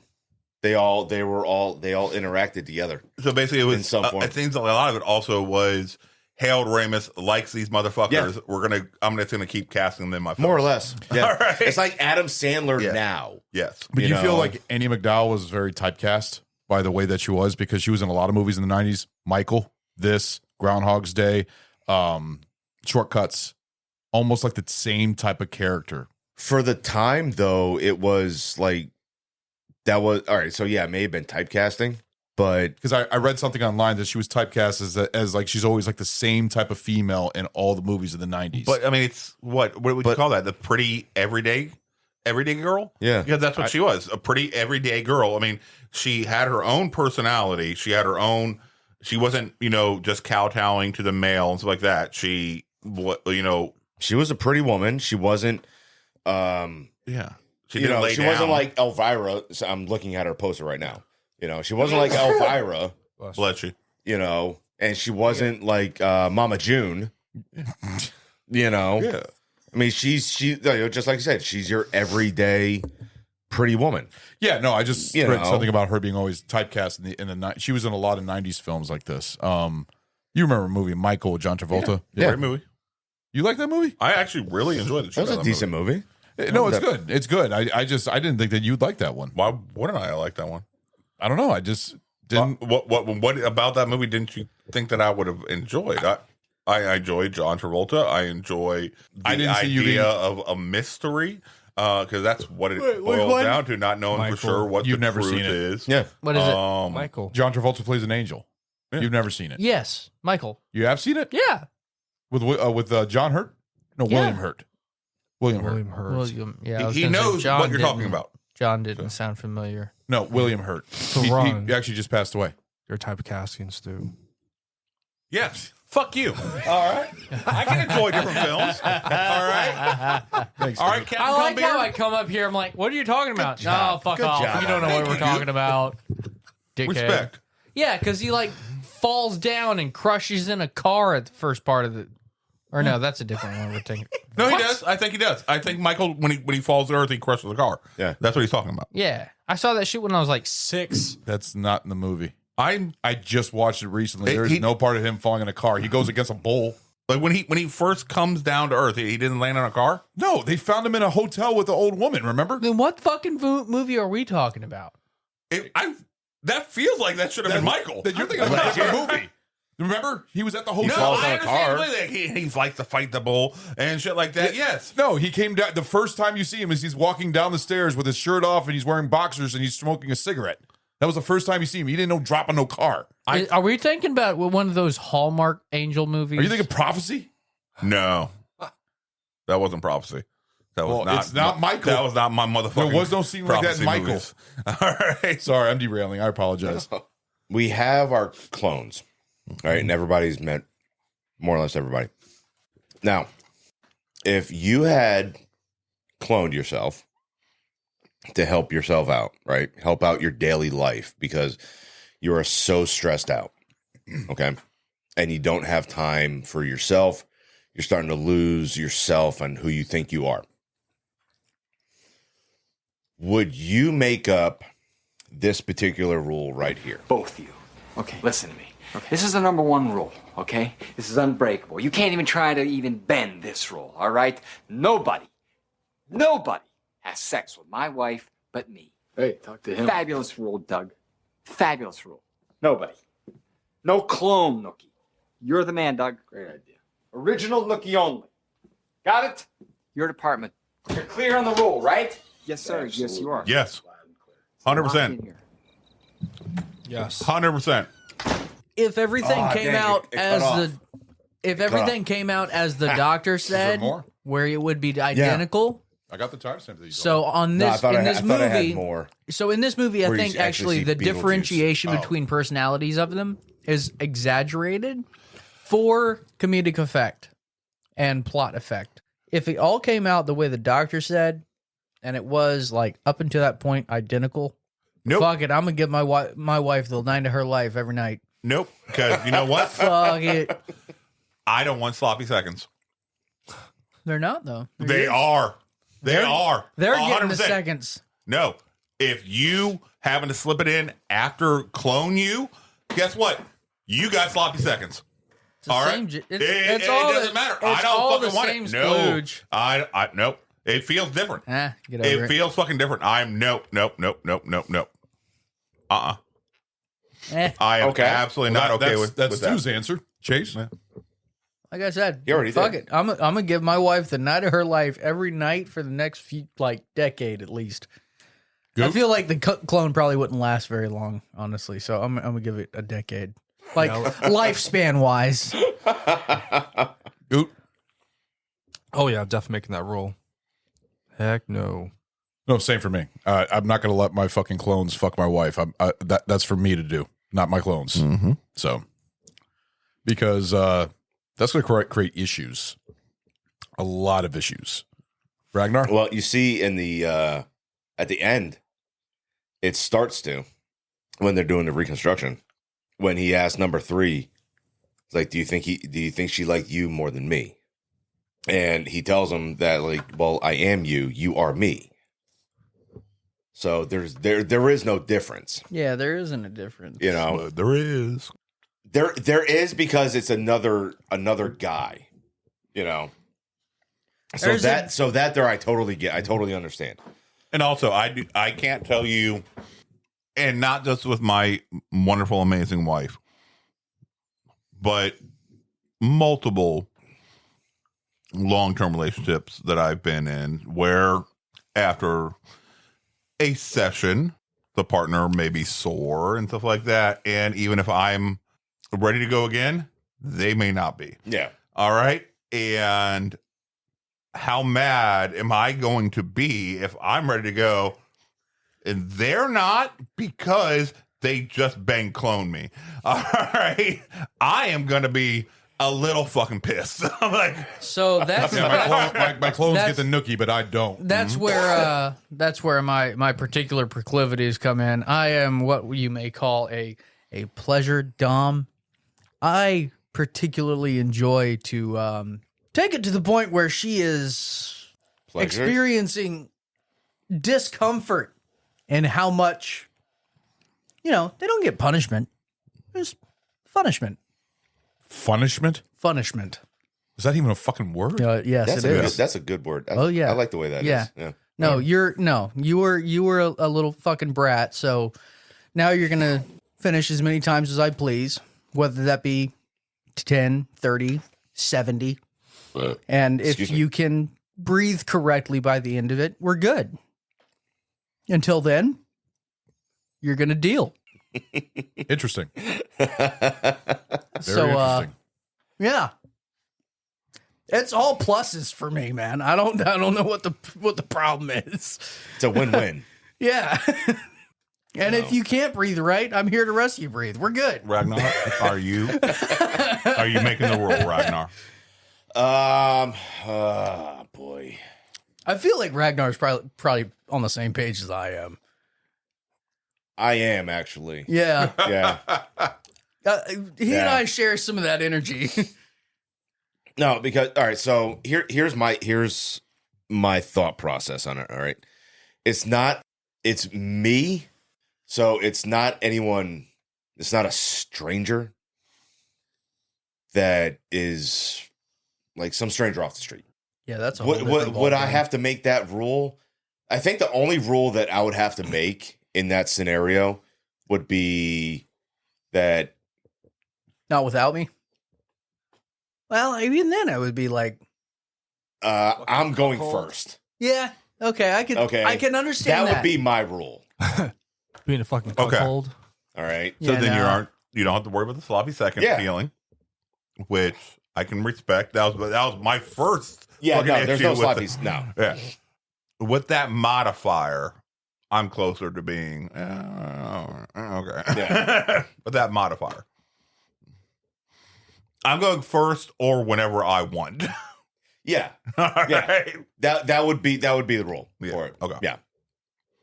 But no, like other than no clone nookie, That's just kind of a dick Hey, look, move. You brought him into the world. They didn't have a there's days choice. I'm exhausted and I don't want shit. So Bitch, take care of her. hey, number 2.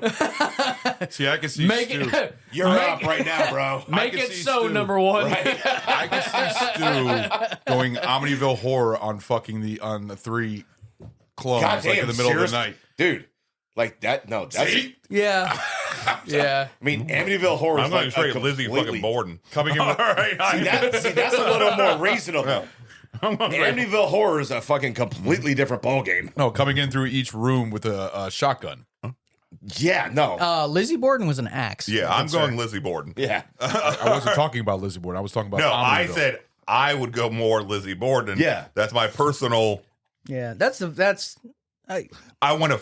If I'm doing something, I want to feel the action of what I'm doing. it's gonna be visceral, bitch. It's not like a sin like you're killing your own clones. I mean, You are killing your own clone.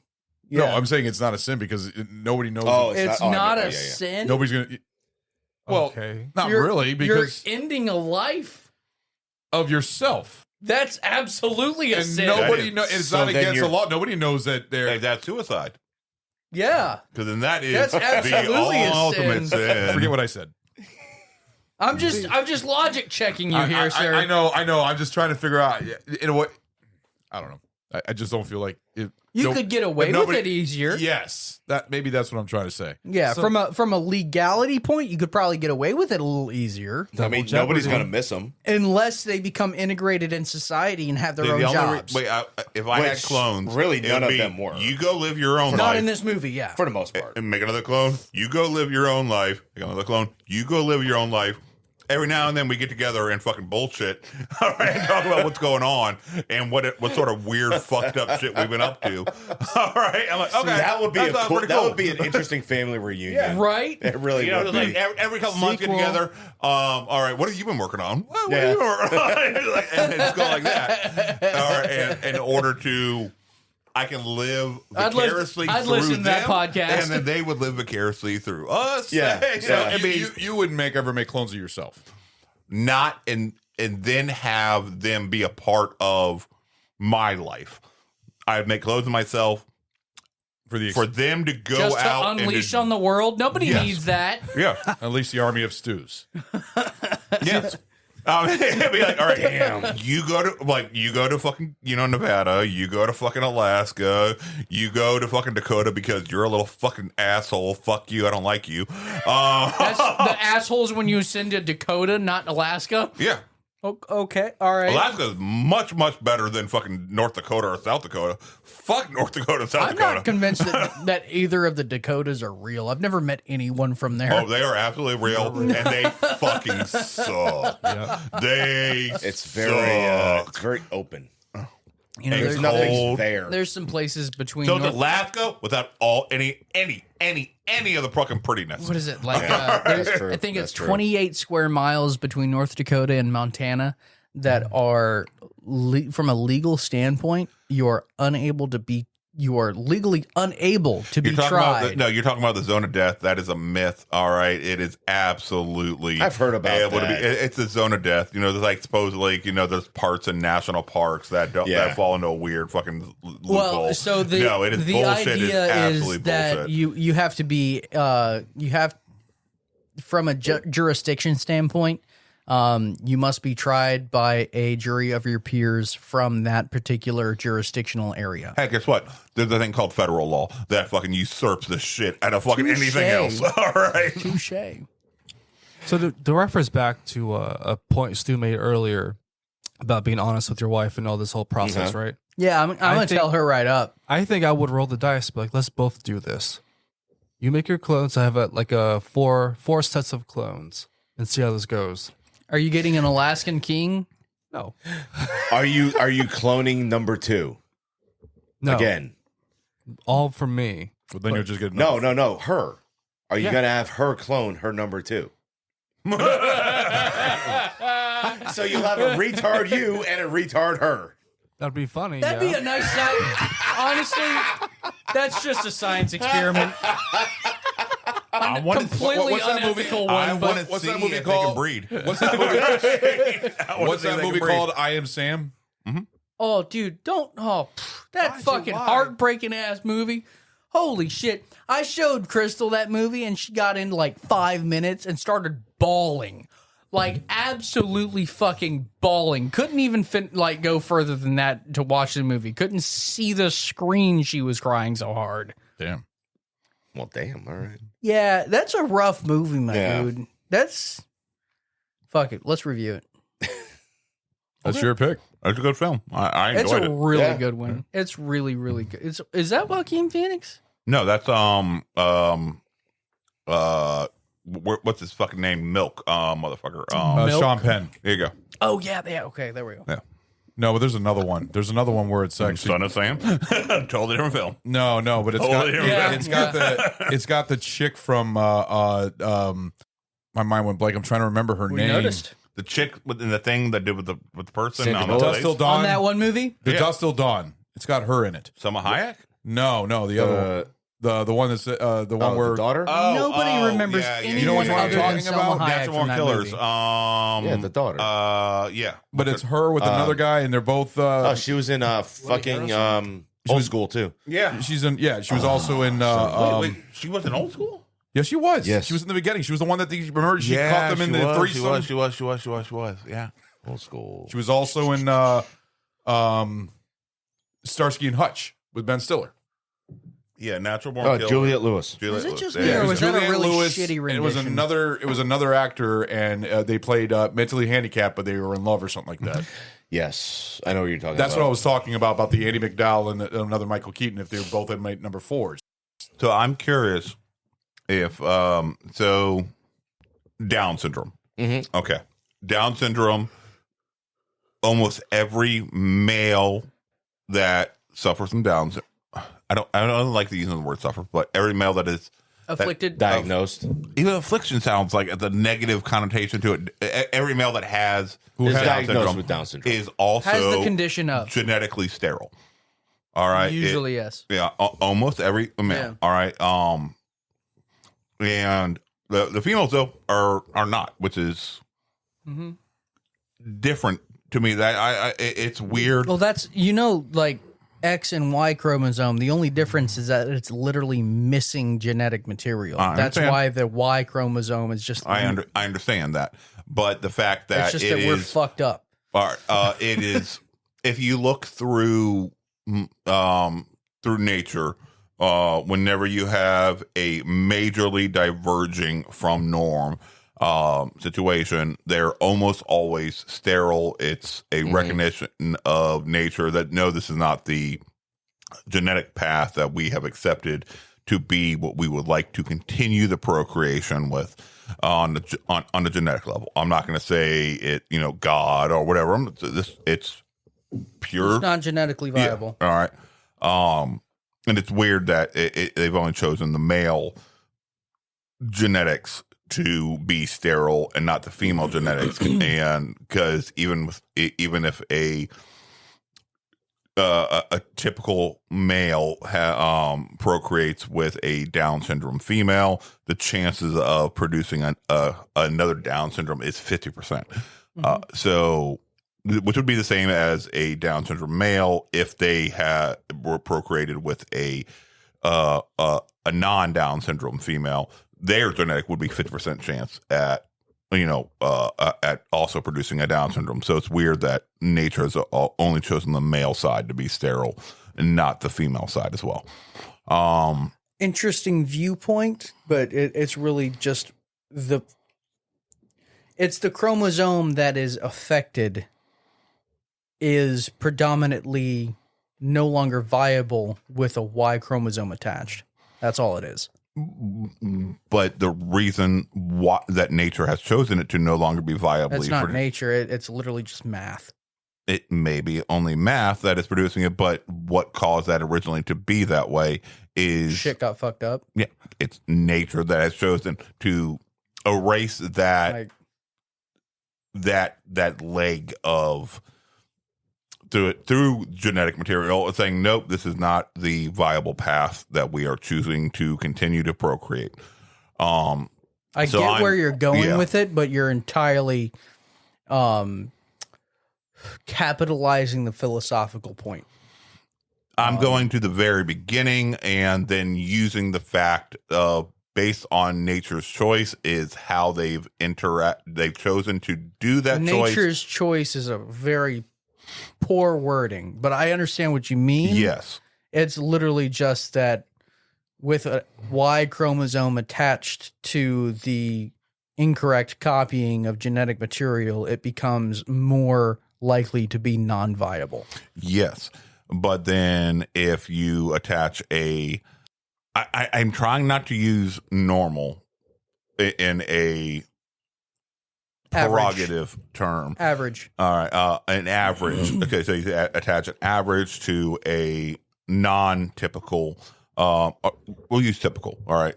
So a typical to a non-typical, chromosome pattern right there, then still a 50% chance of producing that non-typical diversion, Right. which nature abhors. It really does abhor a massively non-typical version of what it's doing. It's okay with small changes. Really, it is not okay with large changes. It is not. And having an entire extra chromosome activated is a large change to the genetic lineup. Y'all got me lost. Just being funny, life finds a way. I understand that, and which is a good tease for next week's episode. Yes. That's good. It is. That's good. So I would be curious though if copy of number 4 of Doug and copy of number 4 of whatever Annie McDowell's character's name was would also. I would say the likelihood of a copy of a copy or a clone of a clone being genetically viable for. But it wouldn't be a clone of a clone. It'd be a birth from a clone. And so that's different. A clone of a clone. Oh, of okay. the Yeah, original, you're right. The chances of viability of that are extremely low. Okay. This has been proven in geneticism or genetics study and actual practice.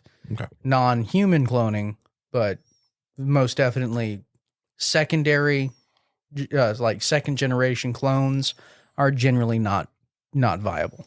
And this has been Stu and Chase's scientific exploration I of was the just week. about to say the same thing. Scientific lesson. I'm glad because it leads us into this one. Above the cabinet. I'll find it. Oh, man. Guys, look at this place. It's a mess. I can't even leave it alone for a minute. Just...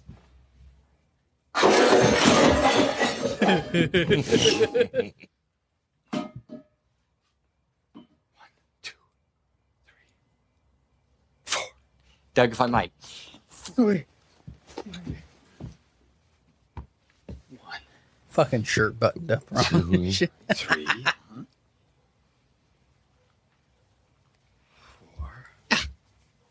12. 7.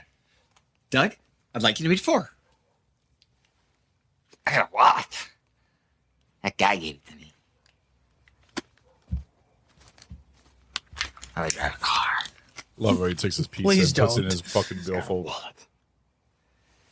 Come here. Where did he come from? He's gonna help us out around here a little bit. Just, do the day-to-day stuff. Clean the house and mow the lawn, take out trash. All the bullshit we don't have time to do. Forget that!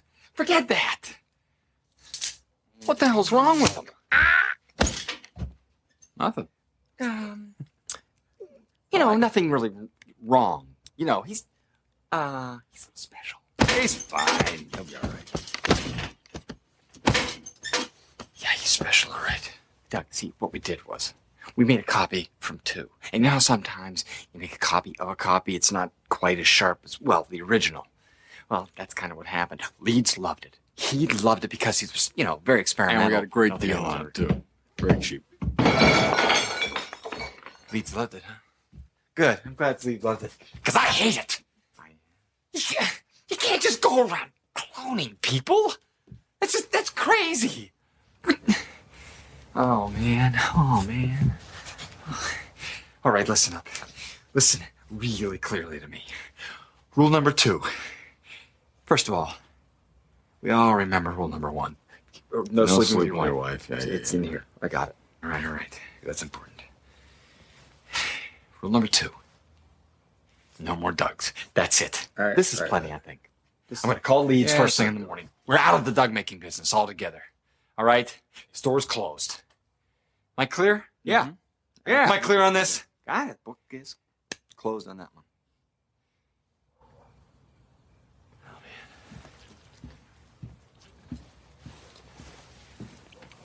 I like pizza.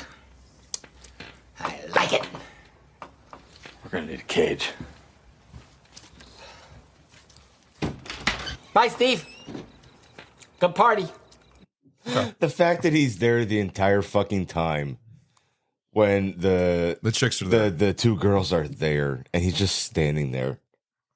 It's friggin' hilarious.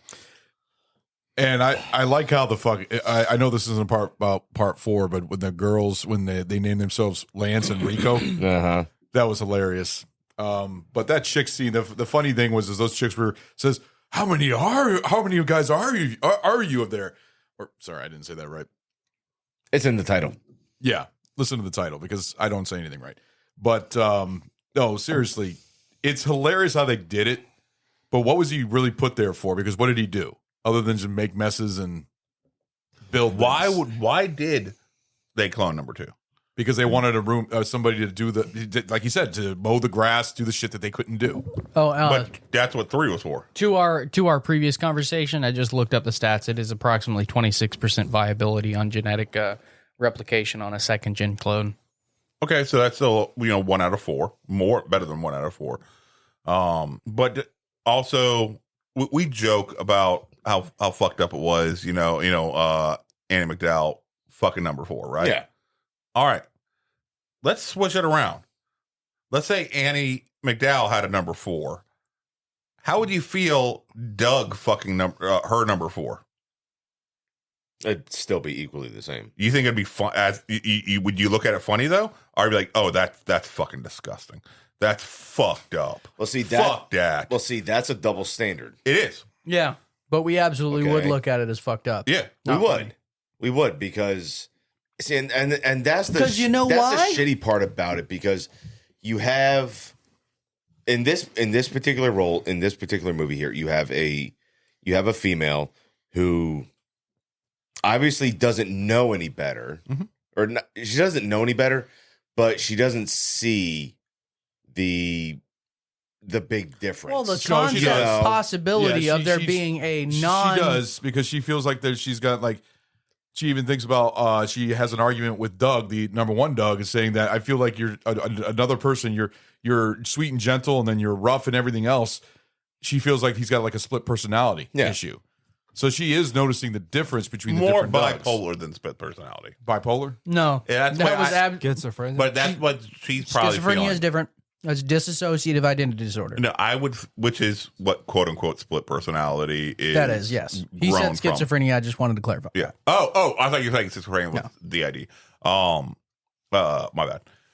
But that was like I said, if you turn the tables, 180 fucking degrees, and Annie McDowell did the stuff without Doug's fucking notice and shit like that, we would all be like, "How the fuck did you do that to number 4? What the fuck is wrong with you? Oh, you absolutely. disgusting piece of shit." You know Absolutely. why? You know why? Why? From a biological standpoint, is because, quite frankly, females get the shit into the stick when it comes to sexual interaction. If things are not, up to par the way they need to be, they're going to be in pain. They're going to be injured. They're going to be fucked up. They're going to be scarred. They're going to be maimed. Well, the problem is that A dude's just like, fucking cool. like I said, in the It's going to beginning, work out for him. I think she felt like he was doing role play. Yeah.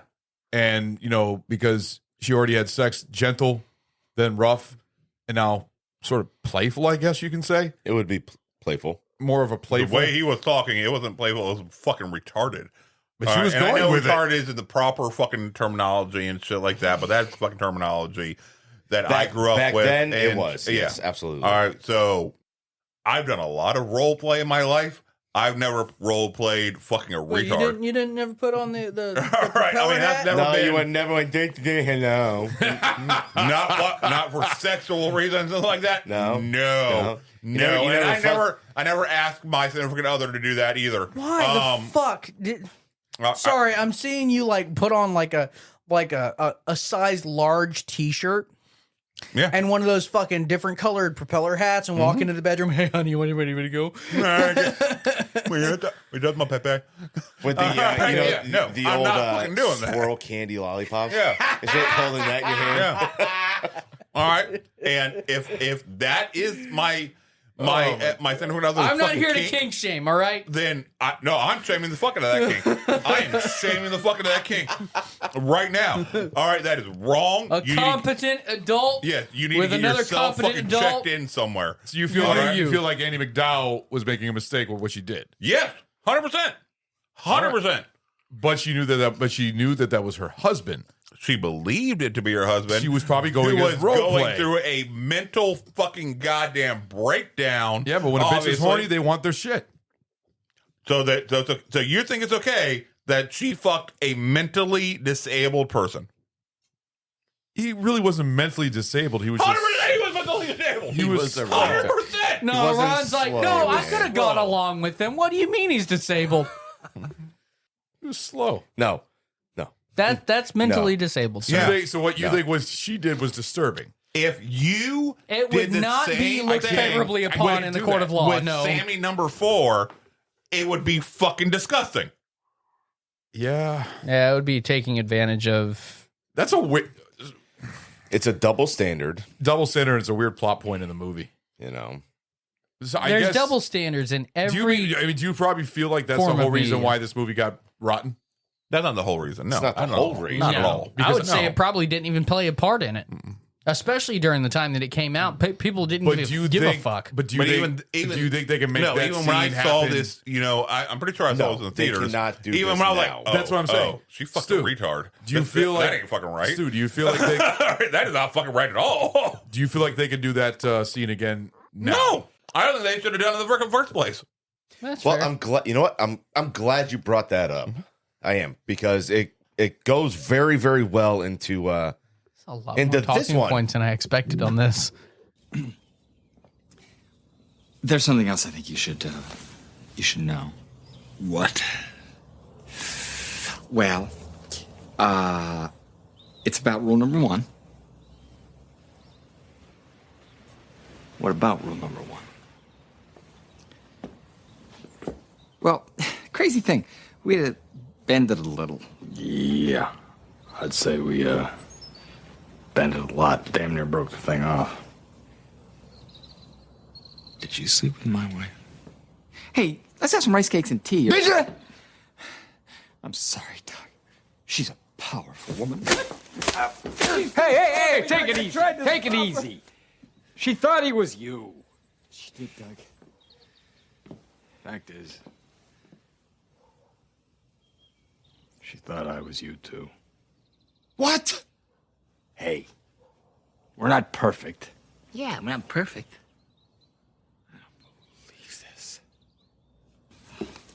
He doesn't know any better. I leave you guys alone. Once I met number 1 day. 4, I am checking him into a facility that are designed to help Matter of fact, and take care of. we were trying to save it for you. We're doing pretty good, too. One bad day. That's all it takes. One really bad day. Well, that one bad day leaves you with axe in your fucking neck. It was a nightmare. That's a bad day. It was unbelievable. It's like Repercussions. couldn't get sat.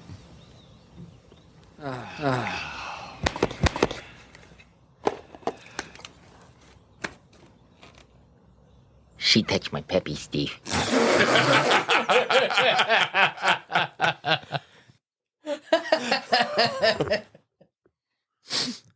He plays number 4 so goddamn well. Not just in this really scene does.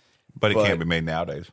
Here. No, it absolutely cannot be made nowadays, because everything is very sensitive, and everyone is so sensitive over everything. Everyone is so fucking sensitive over a fly touching their fucking forehead and somebody slapping it on them. You know, people can't enjoy a movie for what it is anymore, you know? And I know you bring up the facts of, movies being a lot more woke, you know, nowadays. And it's true, a lot of them are, but a lot of them, I think, are very subtle about it. and it's not really that big of a deal. A situation like a movie like this, I absolutely don't believe it could be made now. You know, if they kept out number 4, absolutely it could be. So would you say this movie's controversial? It would have to be No, done. no, definitely not fucking controversial at all. There's no controversy in this movie. But they can't do it now, just like in Tropic Thunder, they can't do, blackface like they did in Tropic Thunder. Because Even in Tropic Thunder, blackface was in Tropic Thunder's time. Blackface was a thing. It was unacceptable, but he did it he tactfully. did it in such a way that as much as I would love to see them continue to fucking do it. I would love to fucking see another fucking Tropic Thunder. And they're still not apologetic in any way, shape, or form about the actions they did because fuck it. It was made to point fun of how fucked up the situation was. Yeah. All right. And they are absolutely satirizing the mentality. No, like Mel Brooks, like Blazing Saddles. Fucking So Robert Downey Jr. even said in an interview about Tropic Thunder that fucking I saw it with Joe Rogan. Yeah. That any of his black friends thought that he did a fucking great job and shit, and they laughed their asses off. No, it's just it's so people that get very butthurt about things. What it is, it's the fucking sensitive pussies who have nothing better to do with their time than bitch, moan, and complain about an actor portraying a white actor portraying a black guy, right? In a comedy movie. Okay? And they don't say anything about the other way around. No. So during the interview, there's a movie that is done in the early 1900s, all right? And I don't remember the name of it. Snow can tell you about it. Because she had to watch it in college. The movie is complete. Everyone in the movie is blackface. The entire fucking movie. Everybody in the fucking movie is white. I know what you're talking about. And shit. I don't remember the title, but I know what you're talking about because I've read about it. But it's weird because you know the movie The Whale? Yeah. With Brendan Fraser, which I just watched. Great movie. People are pointing out on how they feel like Brendan Fraser, they're giving him shit because he played a obese man when they should have got a real obese man to do it. People are calling it out. Fuckers, he was fat. Yeah, he was big. I know, but see, that's the thing. That's the people make the stupidest complaints nowadays. Yeah. About things like that. Yeah, it's fuck just no. I agree. I think it's stupid. But the whole thing about this movie and Multiplicity not being made now because there was a mentally handicapped. He was a retard. I think you could probably make this movie again with a different side effect of being a Gen 2 clone. I don't even have a problem with it. The handicap. I think they could possibly remake it if they change the overarching motivation behind the storyline. With Annie McDowell's character wanting to go back to work and stuff like that, and I don't know. I think that actually put her on display as a very powerful individual. It did, but then I rather like when Doug was just like sitting down with her before he created number 3, he's like, "Honey, this isn't working. You're just supposed to, do this, raise the fucking kids and stuff like that. Remove that aspect of it and stuff like that, and just basically." I mean, he's creating these clones because there's just not enough hours in the day to do every fucking thing. Yeah. Because there's fucking not. With how hard we all work and shit like that, and then still trying to be the family and stuff like that. You could still have that same basic plot points. Just change out around some of the early 90s mentality to the more modern mentality and stuff like that, and just saying, fuck it, price of eggs are fucking how many dollars a fucking dozen now. So I need to work fucking 87 hours in a 24-hour period somehow. Yeah, I need to buy a chicken coop. Yeah, that sort of thing. And fucking goddamn little Jim, he's got fucking, not only does he have school, but then he's got fucking goddamn coding class, and he's got fucking martial arts, and it's like it's not enough fucking hours in the day to football. Yeah, football. It's like it's not enough hours a day to also be supportive of the children and wanting to be a part of the children's lives. And then also, I have to make sure I have time available in order to love and spend time with my spouse. You got 24 hours in the day. You're expected to sleep 8 hours. Yeah. Then you're expected to go to work and work for how many hours? 8 hours Okay. plus commute. So then you come home and you're left with how many hours? Technically, even if there was no commute, 8 hours. Okay.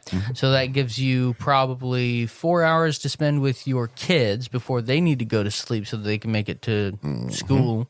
And maybe 4 hours for you to spend with your spouse, except you need to at least perform basic hygiene, which should take about an hour of your time every day. Take care of folding laundry. And we say doing 8 hours some of work. Most dishes. 8 hours of work, you're actually at the location for 8.5 to 9 hours. Yeah, Because once your lunch breaks are included in. For 8 years, I worked 11 and 12-hour shifts. Yep. Every single day of the work week. It was, I don't know how you would be able to afford to live doing less than that. So exactly. There is just no such thing as enough time in the day. But that's what I'm saying. I can see it being remade from a different point of Slightly shifted. a shifted point of view, and different reasonings behind it. Not I just want to have free time. I just want to have free time. I just want to have free time. I just want to have fucking time in order to do what needs to be done to provide and also support my family. Yeah, could you from see that point of view alone is so demanding. Yeah. Could you see a reboot happening with this, with the sex change, like going a reversal? 100%. I can Because absolutely see. they did that with Overboard and stuff like that. I know Harley.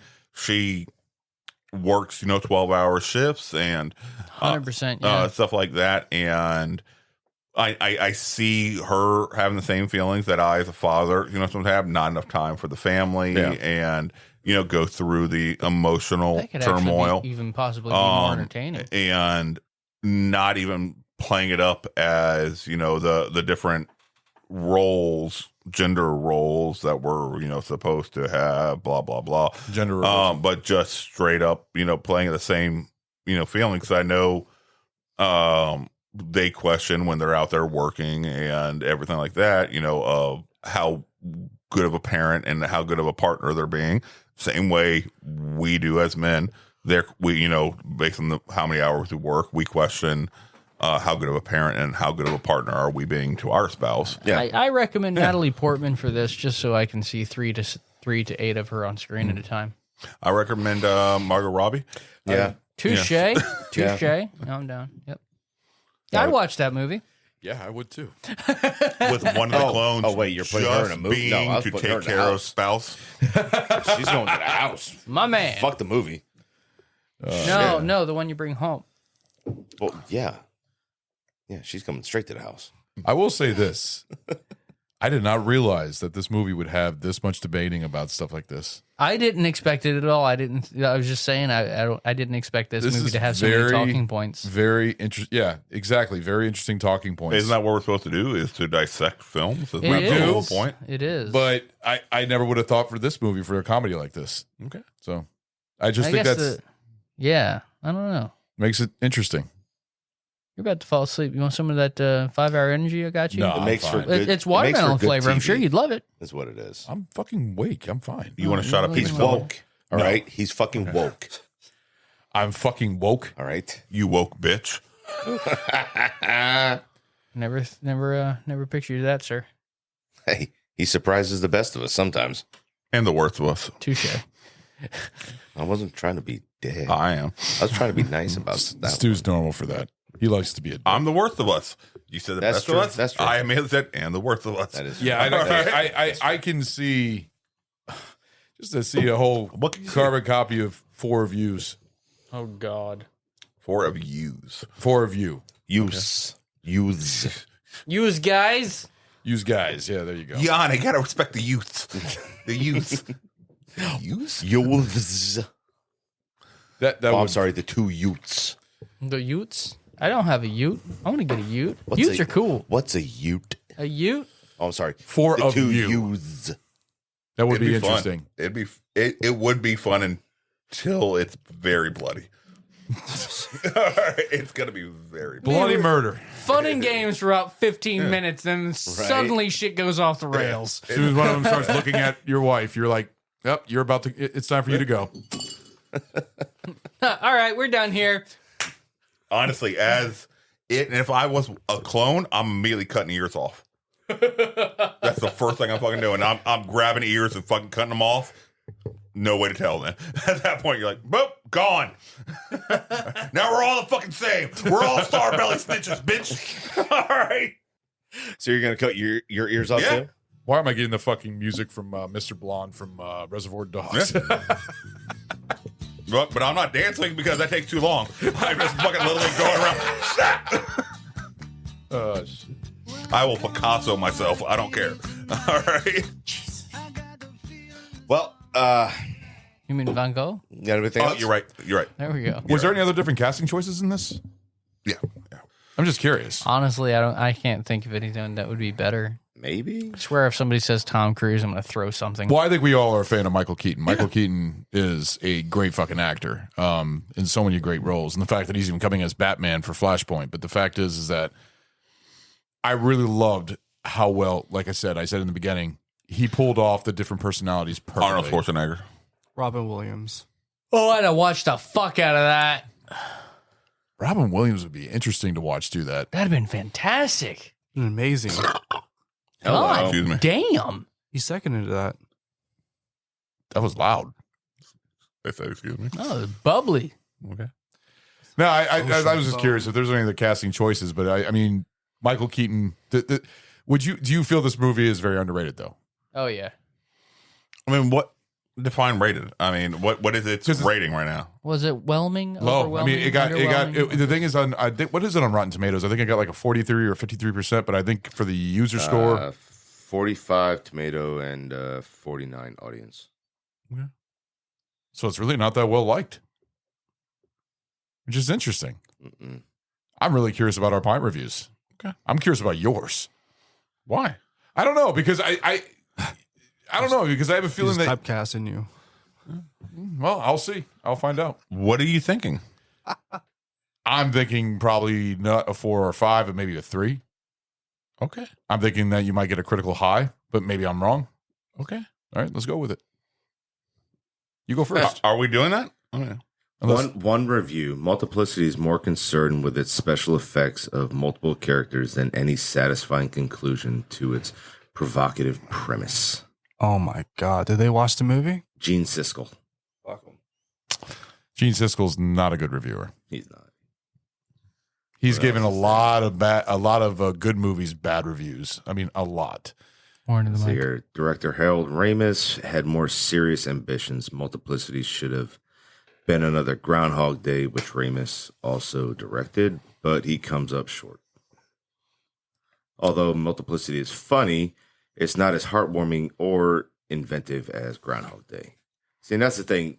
A lot of people compare it to Groundhog Day. Groundhog Day is probably his best movie. You know, yeah, it is. It's a great movie. But I don't see any problem with this one. This one here, it's not meant to be like fucking Groundhog Day because it doesn't have the same premise. It doesn't have the same plot, the same story, the same fucking interactions with anybody. You know, it's Bill Murray's character reliving his day over and over again for years to become a fucking better person. This one, he is trying to be a better person by learning from his clones.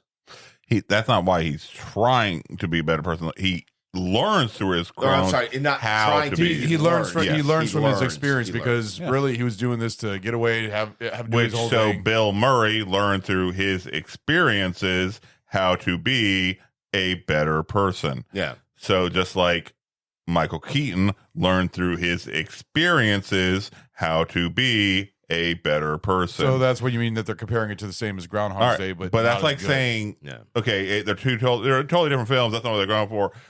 John Hughes films.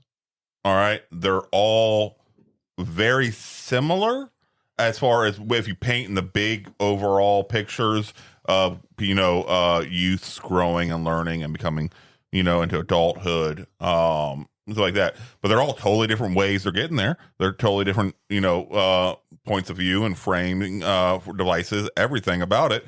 But they're also all, for the most part, really good films, and very, very strong, enjoyable films. They also have a moral to them. Yes, they do. So that's why, I mean, people that say, "Oh, of course, it's not no Groundhog Day," but then you look at, like I said, John Hughes, who told the same emotional arcs, and succeeded in multiple films by telling the same emotional arc from different ways. Harold Ramis failed to do that just because it's not no Groundhog Day. That's because he failed to tell the same touching strength of an emotional arc through a different framing device. So which is a completely understandable way for people to say, all right, he fell flat compared to Groundhog Day when you're trying to tell the same emotional arc. Yeah. So Soup, go ahead and start. Okay. Enjoyability, honestly, a 2.5. Really? Yeah, it is. It was, and I've always felt this way. It's not right. It's not a bad film. I definitely suggest people see it, because there are some funny bits to it. Michael Keaton is awesome. I always love fucking Michael Keaton. Ann McDowell did wonderful in it. I just think it was. I don't want to say formulaic because it was a creative idea, but you saw almost all the beats coming. You really did. They were very, telecast, and you're like, okay, yeah, I understand it. Yep. The acting was well done. The effects for what they were well done. So critically, I will probably give it a 3.5. Okay. All right. Like I said, and to go with, I know you're saying Gene Siskel is a hack and shit like that, but honestly, the ending of it felt very tacked on to me. It really did. It could have been done better to fit the emotional arc for the characters a lot stronger and made sense. And I'm gonna have to agree with Siskel on that. I really am. So that's why I'm gonna give it a 3.5 instead of something a little bit stronger. But I also do understand. I can absolutely understand why a lot of people could absolutely love this film. I don't think anybody should hate this film by any means. You should, in my opinion, you should either, it's okay and enjoy it and stuff like that, or you should love it. I can understand completely why people love it. Nobody should hate this film. Nobody at all should hate this film. Okay, cool. Goot. Yeah. Well said. I think critically, I'll give it a 3. I was really enjoyed this movie. It was on my blind spot. I'd never seen it before, and I was happy to watch it. I was surprised it was 2 hours long. I was wondering if at any point it would drag, but never dragged at all, and it was smooth. Enjoyment, I'd give it a 3.5. There were some really good funny parts. I love seeing Michael Keaton expand on his expand on his comedic timing and his comedic role, like how funny he could be. Like the restaurant scene. I mean, my wife and I were howling. We were laughing so hard at that part. I was crying. Wonderful. I was absolutely fucking crying. I almost fell off the goddamn couch. The fucking the server, the owner of the restaurant was like, "What the fuck is going on?" Yeah. Like he just couldn't see what was going on here. And also when they're in the fucking bathroom, getting waterboarded. No, not the part. Where he's taking the woman and he goes in the bathroom with her, and then he walks out. Fucking hilarious. But critically 3, enjoyment 3.5. Glad I watched the movie for the first time. So okay, awesome. Chase, I think I'm gonna have to agree with Good here. Critically 3, enjoyment 3.5. It was a genius idea, especially when it came to the new technology they had to run the body doubling on screen. They executed it nicely. I think it was a good story, a funny story. And with the fucking on-screen genius that is Michael Keaton, I've never seen anything where he's let us down. And they really utilized him fantastically. I recommend it highly. I mean, who else here has wanted to lock up one of their coworkers into a fucking porta potty and have him towed off? Like, fucking, I feel that, brother. So, yeah, I recommend this. On to you. Mine's going to be completely different than all yours. Critically, I give this a 4. Seriously, because I think the special effects in this movie are amazing. And it's not just the special effects, it's the editing. The editing for this movie is, I can't imagine how they did it with all the dialogue and everything else, with the Michael Keatons going against each other and the special effects. I thought they did really, really well, and I thought it was a really good comedy. I enjoyed it. It made me laugh, and it is one of those feel-good comedies. It's one of those comedies you can watch and actually enjoy it, and watch it another time and enjoy it. It's also one of those movies you can just put on in the background, and it's just, it's a fun movie. So critically, a 4. I really think this was a really well done comedy. Yes, Groundhog's Day would be a whole lot is better, but when it comes to his films, but this film still, I don't think I've ever seen this trope in any other movies of multiple. Have you? Was there any other movies that have copied this type of formula of cloning other people? I don't think so. Which I'm shocked at too, but I feel like not for this reason. No, not under the term cloning, but like using magic or some shit like that's that. Fucking Fantasia. Feel like there is. I'm gonna have to think about it for a while. I know that's what I mean. That's why I don't think I ever heard of one. That's why I enjoyed this. It's to me it's a unique comedy. Very enjoyable. Now my enjoyment, I'm gonna give it a 4. I'm not gonna lie. I love this movie. I've seen this many, many times. I've never been bored of it. It's like I said, as Ragnar said, it's one of those feel-good movies, and it deserves high remarks in my opinion. I think it's one of Harold's best comedies, to tell you the truth, because he's had some stinkers like fucking Year One, which is god shit awful. But painful. Yeah, that movie was wow. I mean, Bedazzled's even good. But the fact is that I highly enjoy this. I enjoyed Michael Keaton's performance. I enjoyed Andie MacDowell's, and she was good at what she did. The kids were playing their normal kids. I enjoyed the little side characters. I mean, John D. Lancey is Q from Star Trek being in there. I thought that was kind of cool that he was in there, and like the restaurant scene, the fucking scene whenever you see all of them together talking, it's the best part of the movie. Because it's like I said, it's astonishing how they did that, to see the Michael Keatons arguing with each other and talking between each other and stuff like that. That was well done. Yeah, I'm sorry. I give this a 4 out of 4 for both. I think critically and a great comedy and enjoyment. I highly, highly recommend this. I am shocked that a lot of people have never seen it. And if anybody ever brings it up and say, hey, you got to see that movie, you will enjoy it. It's fun. So Ragnar, hand it off to you. Close it out. Well, I'm glad I got 2 people to watch it who's never seen it. So win-win for me. Enjoyment, it's a 4.5 for me.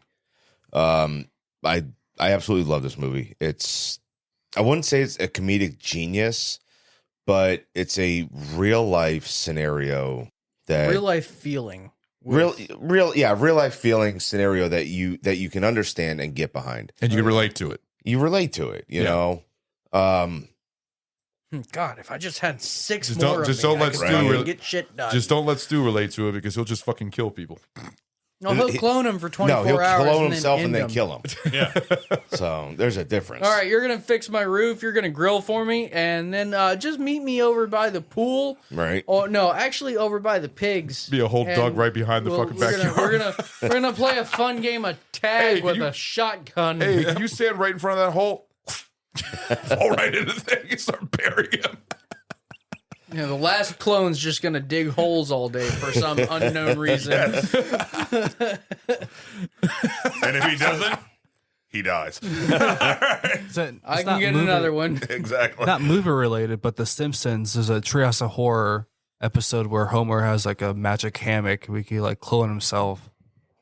I remember that episode. Yeah, I remember that episode. Kind of the same concept. Yeah.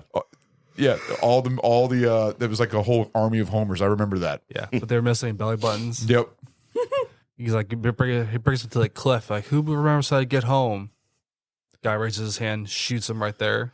By the way, forgot to bring that up. The little tattoos behind their ears of number 2 and number 3. Oh yeah. That's what I talked about. You know, I would, if I was a clone, the first thing I'm doing is I'm going around cutting ears. That's the first thing I'm fucking doing. Yep. I do not want any differentiation. I'm like, nope. My only fucking chance of survival is if I can get somebody to believe I'm OG. Right? The only fucking chance. Shit. So yeah, 4.5 for enjoyment. Critically, 4. There's not, for the time that this movie came out, I don't see a whole lot wrong with it. I mean, obviously there's a few little things here and there, but I think a little bit of the storyline could have been tightened up a little bit. But the graphics for everything for 96 and overlaying cinematography for different characters, I think was pretty fucking spot on. And, everyone meshed well together with it. And Andy McDowell's character, she played a very believable housewife who wanted to go back to work. And Michael Keaton's character played a very good house husband.